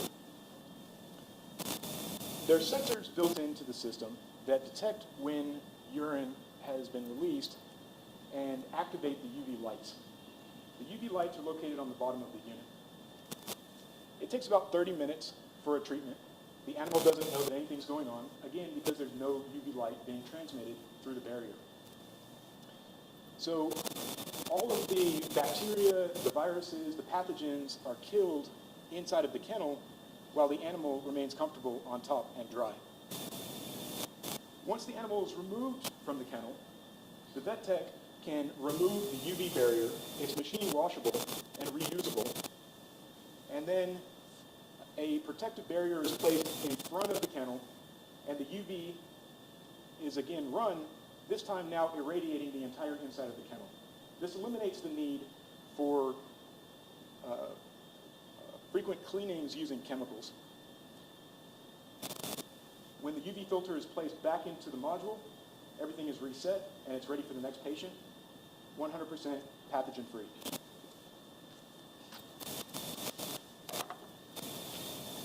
Our product is a new and innovative design using pre-existing technologies. UVC lights are already used in operation theaters with the stitch test, and our dashboards and swimsuits have UVC resistant fibers. And our design is also convenient and easy to use with a reusable and a removable UVC filter, sensors to control the UVC LED lights, and indicator lights so the technician knows that the kennel has the UVC lights on so they don't open it and get harmed by the rays. And if anything goes wrong, there's always a backup on and off switch. The major materials used in our product is a synthetic mesh fabric, strips of LED, ultrasonic sensor, a power supply, UVC resistant fiber, a microcontroller, and aluminum framings, which gets our product's cost to about $99. And for the future of our product, we want to add a drainage system so that disinfected urine can be drained periodically. We want to get the product into shelters, pet boarding facilities, grooming areas, and transportational services. Make it more versatile so it can fit different types of kennels and reduce the cost, as well as increase the ultraviolet protection factor of our product. Thank you.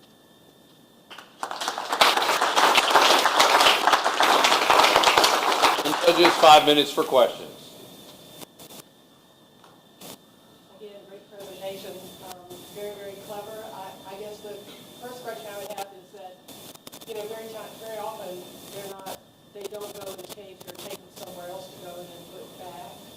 So I'd like to respond, for you to talk about that a little bit. And then also, a lot of pathogens are also in fecal material and respiratory and all that. So have you thought about those two things? Yes, we have. Because the system is able to clean itself, it's self-cleaning,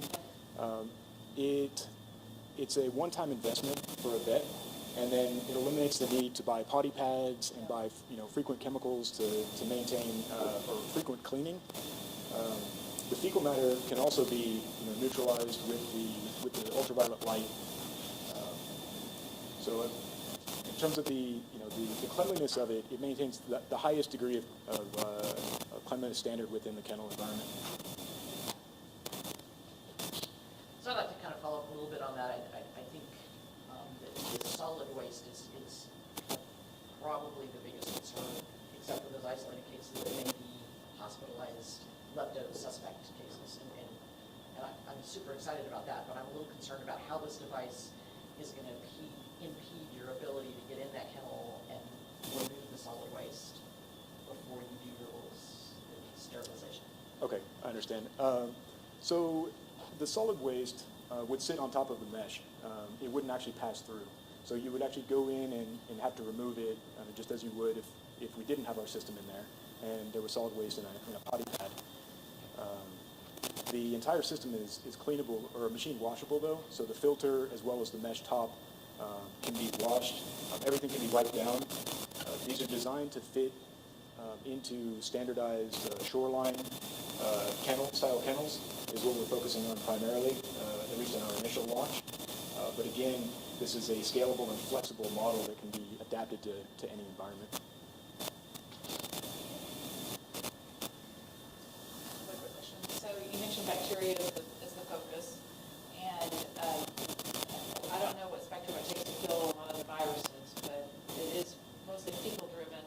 But if this could bridge to something like maybe parvovirus, which is really difficult to kill, I don't know what it takes to kill that with light. Is that something? Have y'all checked on that yet? So in our research, we had sort of discussed and found out that UVC light, it eliminates 99.9% of all different kinds of pathogens. Mechanism of action is the UVC light attacks the DNA structure and causes the cell to break down and prevents any further growth of it or spawning. So it essentially, neutralizes anything that's living. It's not dead. Do you know what it is currently spent on the solutions today? So in terms of chemicals, the amount of time, and potentially the danger to the staff members who are using it? In relation to the cost for all the potty pads and paper towels and chemicals, I am not sure. I believe trifecta it runs for anywhere from $70 to $100, just the powder that is required to make it. But I don't know what exact cost for potty pads and paper towels, but just from my experience at working at a clinic, you're constantly going through those packages and having to replace multiple times throughout one day.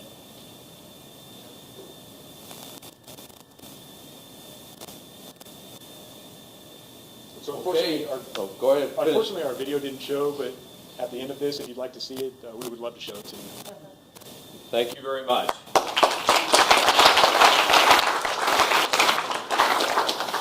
All right, the next team is Hot Stuff.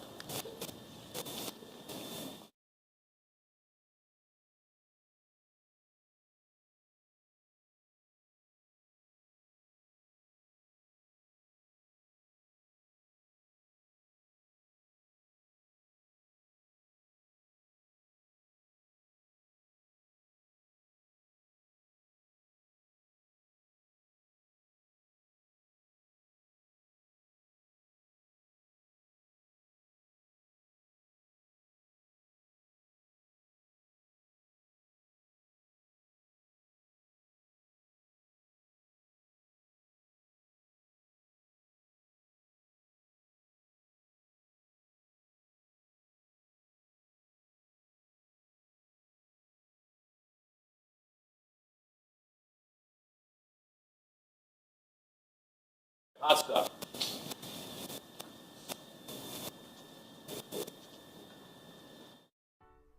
Around the world, the standard machine for sterilization of medical instruments is the steam autoclave.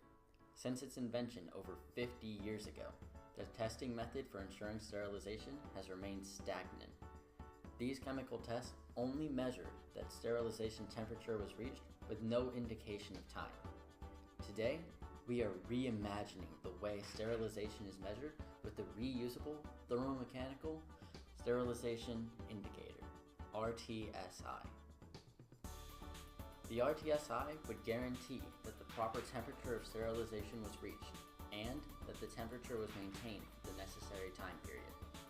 Previous test strips don't include this measurement of time, taking our product a step further in the industry. Using the RTSI is also quite simple, only requiring that the user ensures that the red and green indicators are properly positioned prior to each use. We anticipate that, with the practice performing 4 surgeries every weekday, the RTSI would last for over 2 years. Currently, it is estimated that over $10 million in veterinary medicine alone is thrown away on single-use test strips in the United States, leading to unnecessary money and paper wastage. We believe that the RTSI is not only reusable, it's cost-effective and green, all while offering better care for our beloved pets.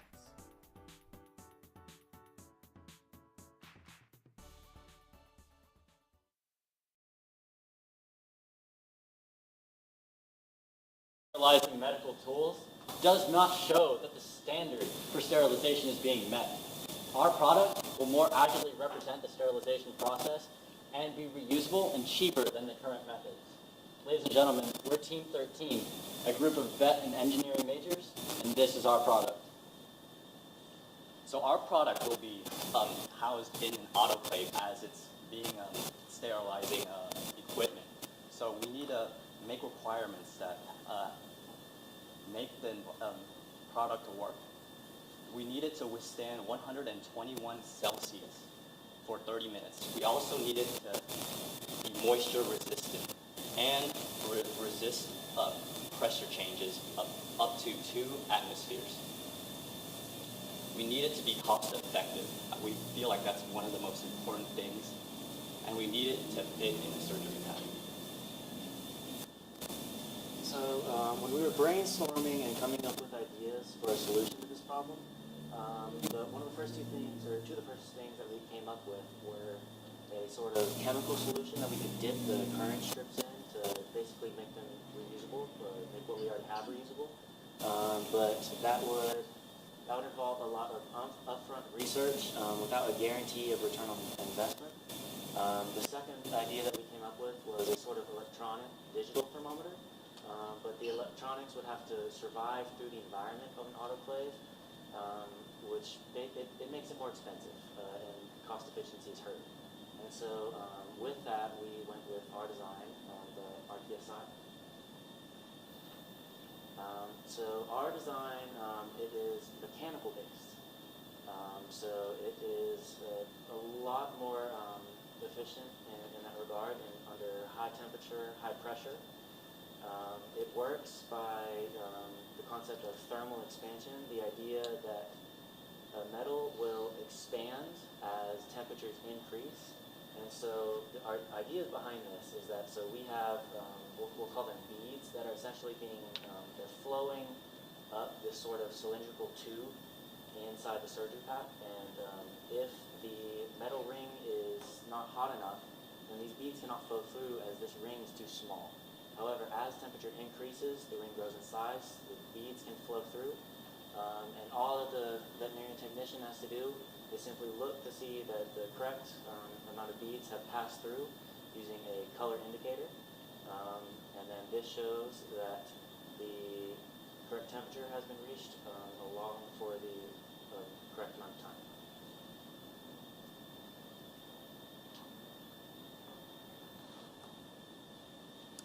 All right, so when we're thinking about this product, we have to think who would buy it. I mean, you can't have a product without consumers. So obviously, we're in a VetMED event right here, so we're going to gear it towards veterinarians. But you also have to, when you're describing the product, marketing it to people, you have to make it appealing to the practice managers, because sometimes they're coordinating with the veterinarians to make these decisions on what products to use. There's also a lot of veterinary research that goes on.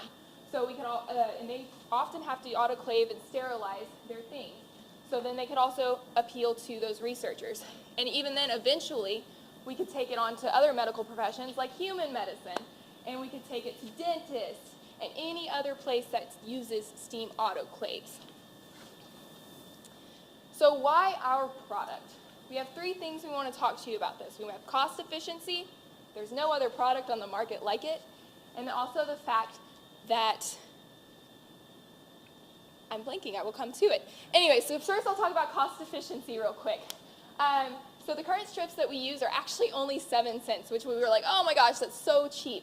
But with our product, we were actually able to get it under what we think would be to make it cost efficient. So if you think maybe a practice does 4 surgeries a day, 5 days a week, that would actually come to $146.16 of those little tiny paper strips per year. If you have a total number of practices of say $73,000 or 73,000, which is approximated, it would be over $10 million is spent on this annually. So then you move on to our product. We're anticipating that this product could be $10 to $20 per unit, depending on materials. And then if you sell 4 to that same 4 surgery practice, it would be at $30 a piece, you would get $120. And what we anticipate is that this product will last 2 years or more. So you have $120 compared to $290 over a 2-year lifespan, possibly even more. It's definitely a lot cheaper. So moving on to other technologies, this is pretty straightforward. There's no other technology like it.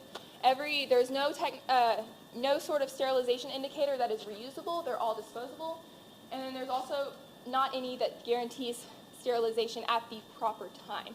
If you think about it, the strips, the chemical reaction can happen so quickly and doesn't take 30 minutes to react. So ours, with the beads moving over the time period, you can ensure that it was in there for 121 degrees Celsius for 30 minutes. Okay, finally, this is the one that for some reason my brain just decided to say, hey, where'd it go? Reduces waste. So this is more of a thing that we found would be marketable to vet clinics, because there are clinics out there that are starting to go more green. I've worked at a place that was actually, instead of using paper towels, they were using reusable rags that they would just dispose of every time they wiped down a counter. So this would be something that some vet clinics would be very interested in, we could slowly transition into. Some people start to wonder if this project is feasible. A lot of these things aren't particularly well known. However, the science behind this is very real and already very well understood. The materials used in this are incredibly inexpensive. Aluminum and tin are some of the most readily available metals in the world. They have incredibly high durability, high coefficients of thermal expansion, and high specific heat capacities, which means that they do their job well, they do their job long, and they do it properly. Currently, all we have are concepts, so we need supplies in order to do a lot of testing for errors and durability. We also need to optimize the materials that are used. Ladies and gentlemen, that is our product. We're Team 13. Does anyone have any questions?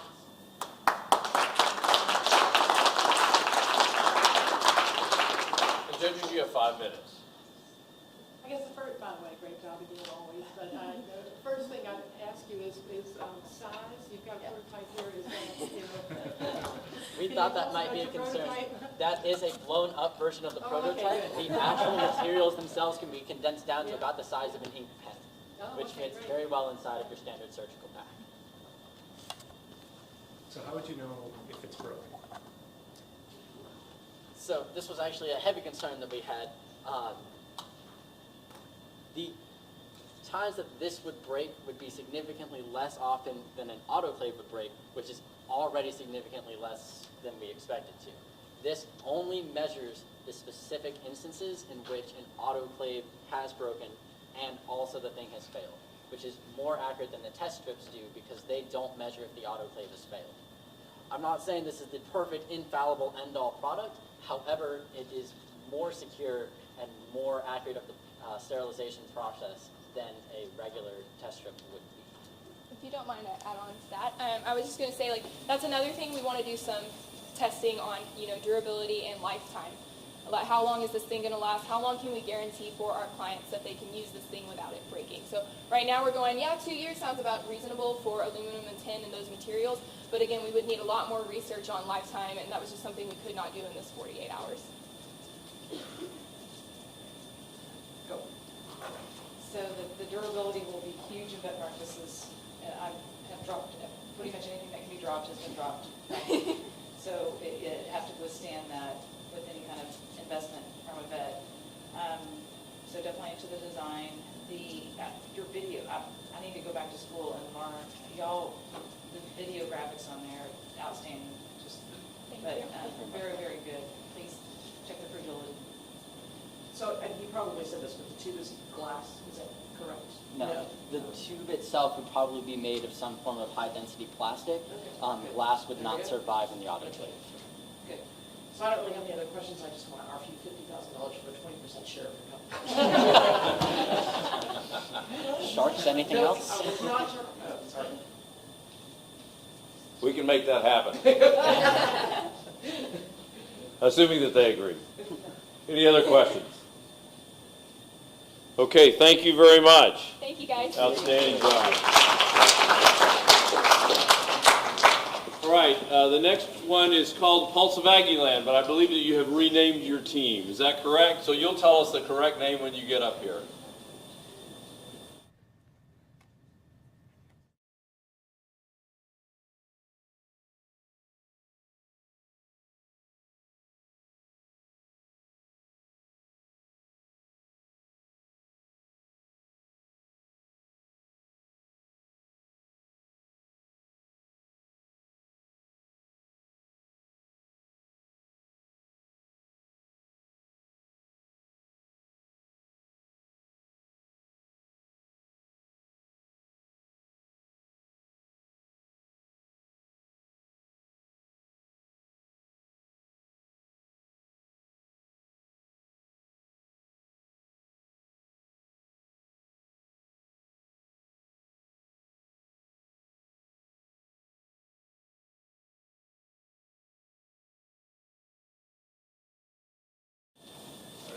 Howdy. So we are Oxtec.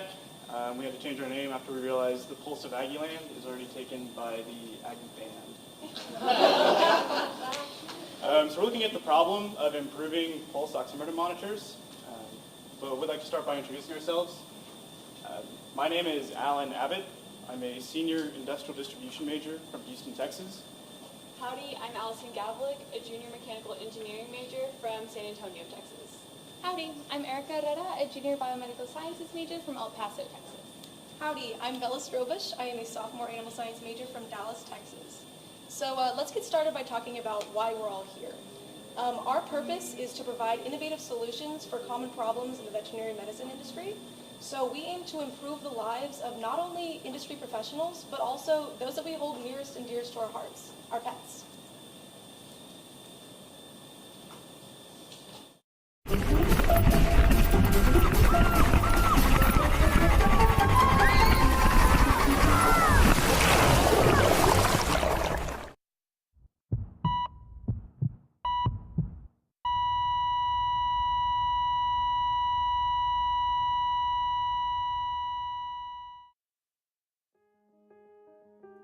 During an operation, one person is responsible for the many instruments measuring an animal's vitals.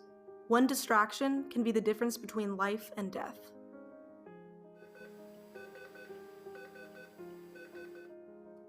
Current pulse oximeters are problematic. They're unstable, inaccurate, and inefficient. Our pets are always a part of our hearts. We're here to take care of theirs. Traditional monitors use a transmittance sensor. Our product features a reflective sensor, which allows for more universal applications.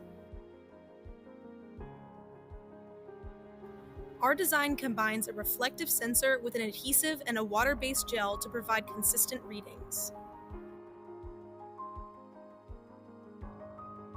No more slipping, no more errors, no more false alarms. We're here to help. Oxtec. Stick with us.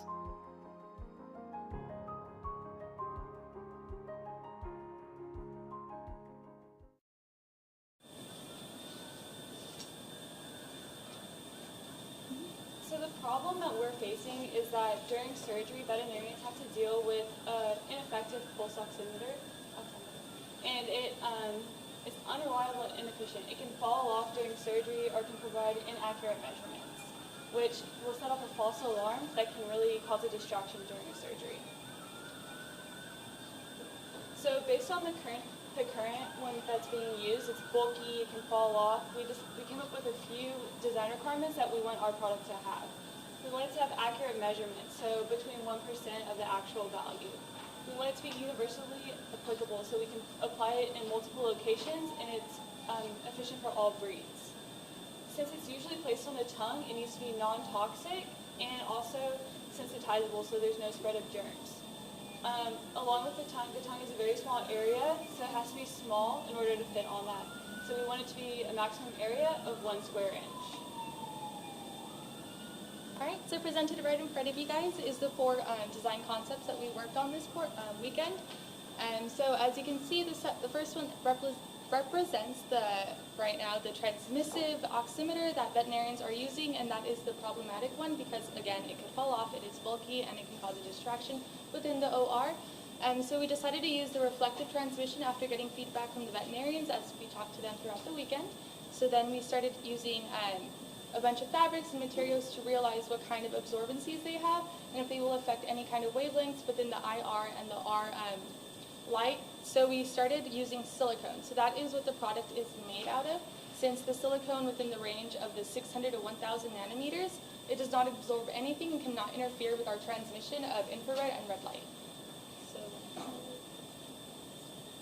Okay, so again, as stated, the new one is going to be reflective, so that allows for a one-sided oximeter that also allows for universal placement, so you can put it on the leg, you can put it in the mouth, you can put it on the tongue, on the ear, because it won't have to be clamped specifically to each kind of animal, so it is universal along all breeds, as well as being silicone, so again, it will not interfere with any kind of light transmittance that we are trying to read.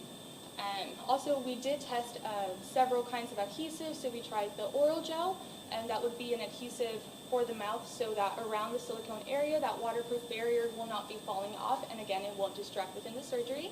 And the gels are also oral, non-toxic and can be used orally, again, because the tongue is a common area for the oximeter to be on.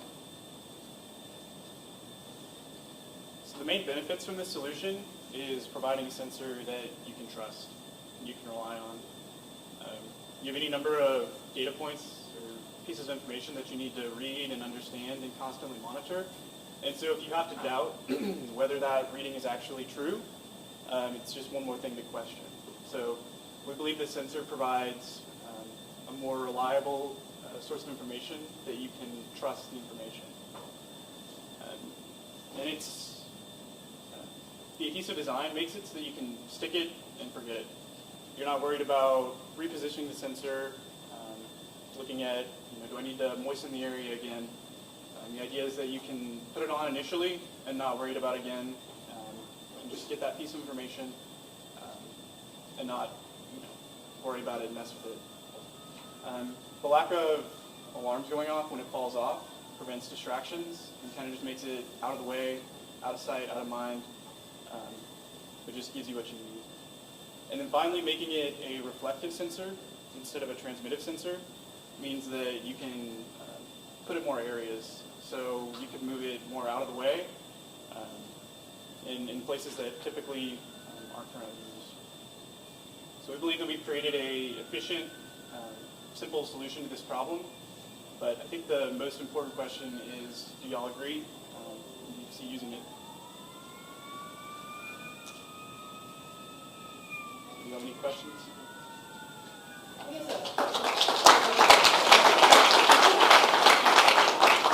And judges, you have 5 minutes for questions. And again, very, very nice. Thank you very much. The question I would have is, so your technology is a little bit different. You didn't comment much on the adhesive itself. And of course, the tongue is moist. And how do you get it to stick on the tongue? And then, even though it stays on better during surgery, how do you get it off? Okay, so we did try several kinds of adhesives, specifically for the dentures. Yeah. So we tried it on ourselves. We used, we used 3 different kinds. We used the strips, and we also used the gels, 2 different kinds of gels. We found that the pink gel, and that one was able to hold more. You can peel it off if you really try to. It's kind of uncomfortable, but again, the animal's going to be under sedation, so it won't be bothersome to them while they're asleep, or when they wake up.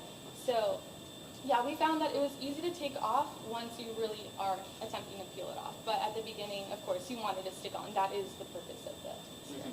And those actually, they work better when they get moist. So Yeah. it's activated by water. Is this something that you could use with existing models, or could you plug it into current pulse ox machines? So they actually make these reflective sensors. So we need to look at the compatibility, but the idea is basically the same. You look at how much light you're giving out and then how much is received back. So there might be compatibility issues, but ideally you would have a sensor that would plug into an existing monitor. That way you're not buying a whole new piece of equipment, it's just a new sensor. And with that, our current design is like a slip-on silicone, so you slip the sensor in it. So we could potentially design it to like existing models, because it's just like the casing around it. You slip it in, and then on that you put the adhesive. So you could take it on and off. You could possibly make it to fit existing sensors out there. And to add on that, they are disposable, so that keeps the sanitation worrisome. So, and they're very cheap and they're silicone, so we believe that it is pretty effective. Excellent. Very, very professional presentation. Thank you. The question I have is, with this type of technology, it's new to me. How thick can the skin be with it still working?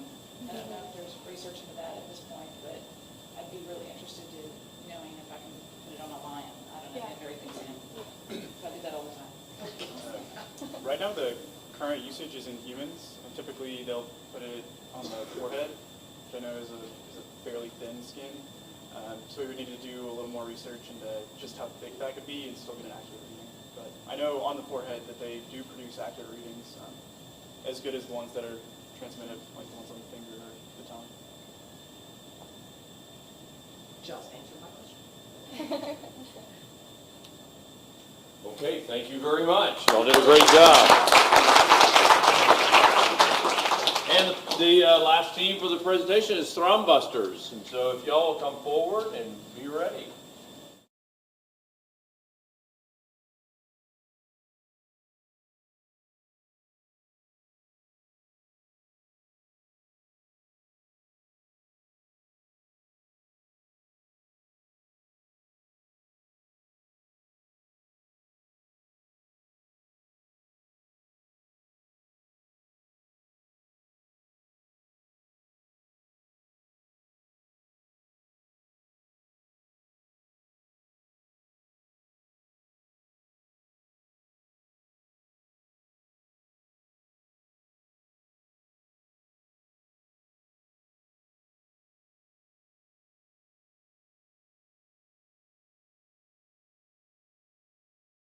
Team Thrumbusters.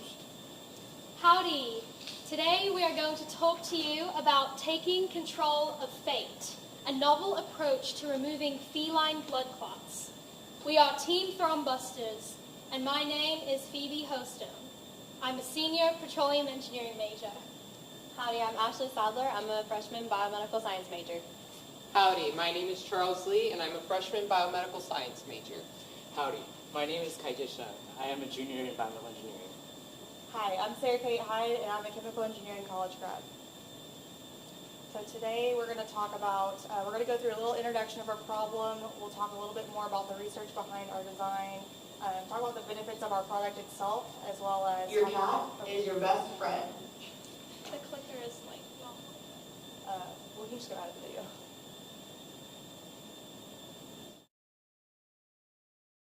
Your cat is your best friend. You share great memories together, from breakups to birthdays. Nothing can replace the bond that you two share. But something can take away your best friend. It's called feline arterial thromboembolism, also known as FATE. Without treatment, this disease can be fatal within 1 hour due to the blockage caused by a blood clot. All cats have a 4.5% chance of getting FATE. Your best friend could be a part of the 27 million cats affected worldwide. Can you imagine living without your best friend? There is a solution. It's called Thrombella. Thrombella was created by 5 college students who want to save your best friend. The unique umbrella-inspired design removes the blood clot quickly and efficiently. Its simple design makes it cost-effective and reduces recovery time approximately 50%. That means your best friend's chances of surviving increases, making your lifelong friendship a real possibility. No one deserves to lose their best friend to fate. We were challenged to create a device created for blood clot removal in animals without pushing the blood clot forward, and we decided to focus on... Here's an image of our device in a blood vessel with a clot in it. Our device consists of a catheter, a balloon, and the umbrella. Our device will first be implanted inside the vein, downstream of the clot, and this will we will then inflate the balloon, isolating the area and preventing the clot from going past the catheter. We will then allow the closed umbrella to go through the clot, which has a jelly-like consistency, which will allow the closed umbrella to go through. The umbrella will then be open and then drawn back, bringing the clot back with it. The umbrella itself will be coated with silicone, preventing damage to the vessel walls, and also allowing us to get the entire clot. Our device has reusable components, lowering the price. The reusable components will be the wire inside the catheter. We will need to replace the catheter and the umbrella itself. Our device also is minimally invasive, allowing us to have minimal post-op complications and low recovery time. As a cat owner, you would not need to, you have a lower chance of having to bring your cat back for another surgery. As our device is also a veterinary device, we will not need FDA approval, and this will also draw down the price. So Something that we'd like to do with this is build a real scale model with the proper materials and the proper scaling. We'd also love to be able to test our prototype to show that our proof of concept is feasible.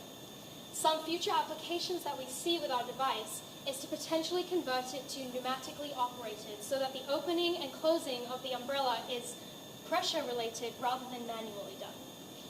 Also, a function that we would like our product to have with some changes to our design, minimal.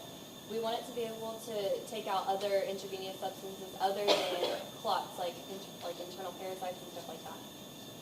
Our device can also be modified to be used on other animals, and if our device is to be modified in humans, we would need to seek pre-market approval by the FDA.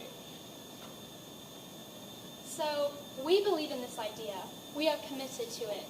But we have a mountain to climb, and we can't get up that mountain without your help. What we need from you is industry connections. We want to be able to connect with veterinarians that perform this type of surgery and medical device consultants. We will also want funding for our prototype. With the need for an effective procedure to help this disease, the answer is clear. Thrombella provides a simple and effective solution to this devastating problem. Take control of your cat's fate. Choose Thrombella.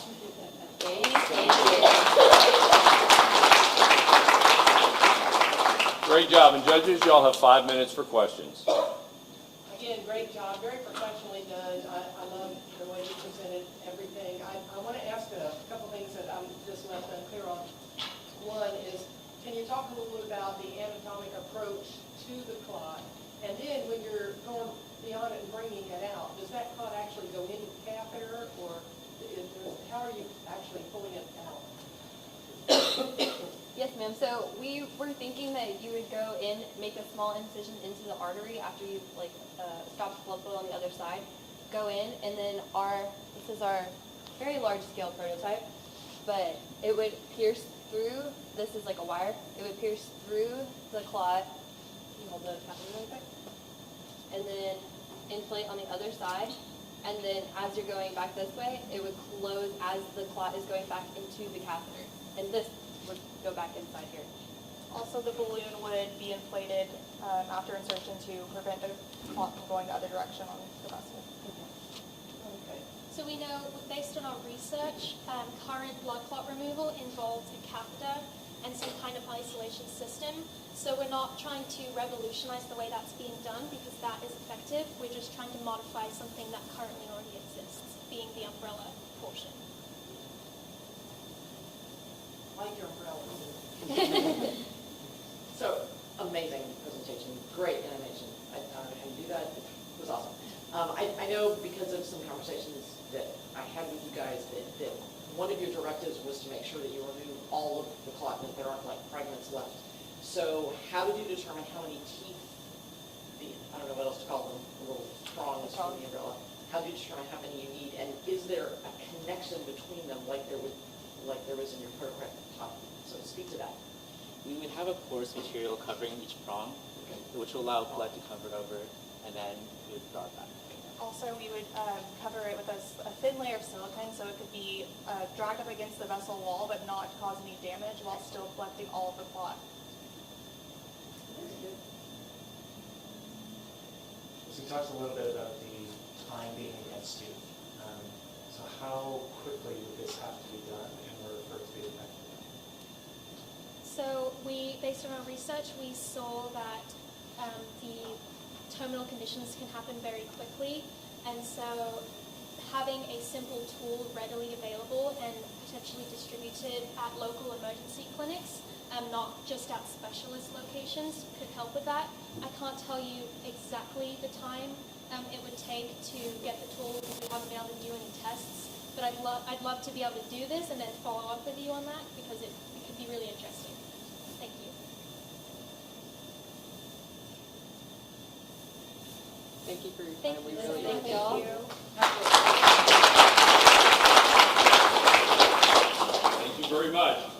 We are going to, if you'll give me just one quick second, we're going to play the video that was not able to play before so that y'all get a chance to see it, to get a chance to finish your stories.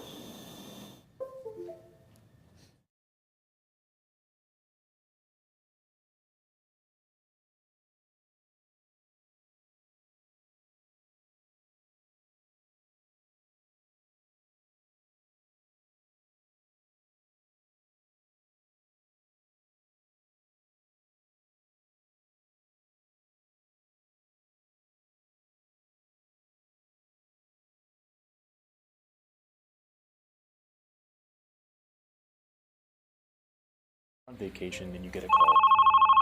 It's your local veterinarian. You had boarded Fido before you left town. After all, where is a safer place to leave your beloved pet than in the care of professionals? He was healthy when you left, and now he's terminally ill.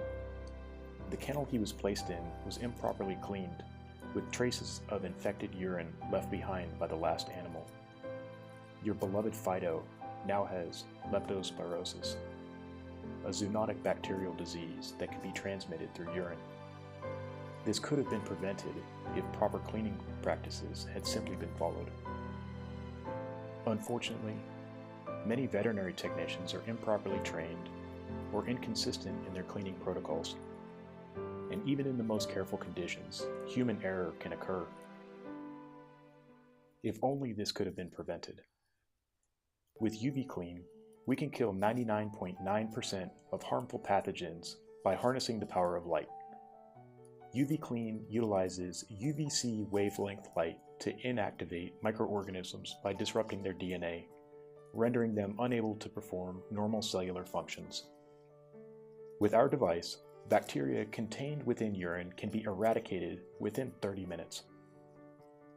With our innovative solution, pets and their owners stay safe, happy, and healthy. Okay, great. We just wanted to play that last video because we wanted to make sure that it had an opportunity to see it. Thank you very much. The judges and I are going to retire outside. We will complete the very difficult job of trying to determine the winners, and we will be right back in just a few minutes. Thank you very much, and don't leave the room. We'll be right back.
Veterinary medicine, Aggies Invent on veterinary medicine.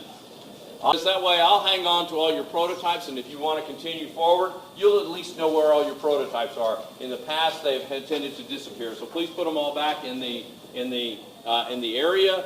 I'm also going to ask y'all, we have a tradition of taking a very large group shot of everybody who's participated. I'm going to ask y'all if you would go into the atrium, into Zachary, and we'll take a group shot in there. Thank you very much for everybody, and y'all have a great weekend. I got to set this up. Oh, what?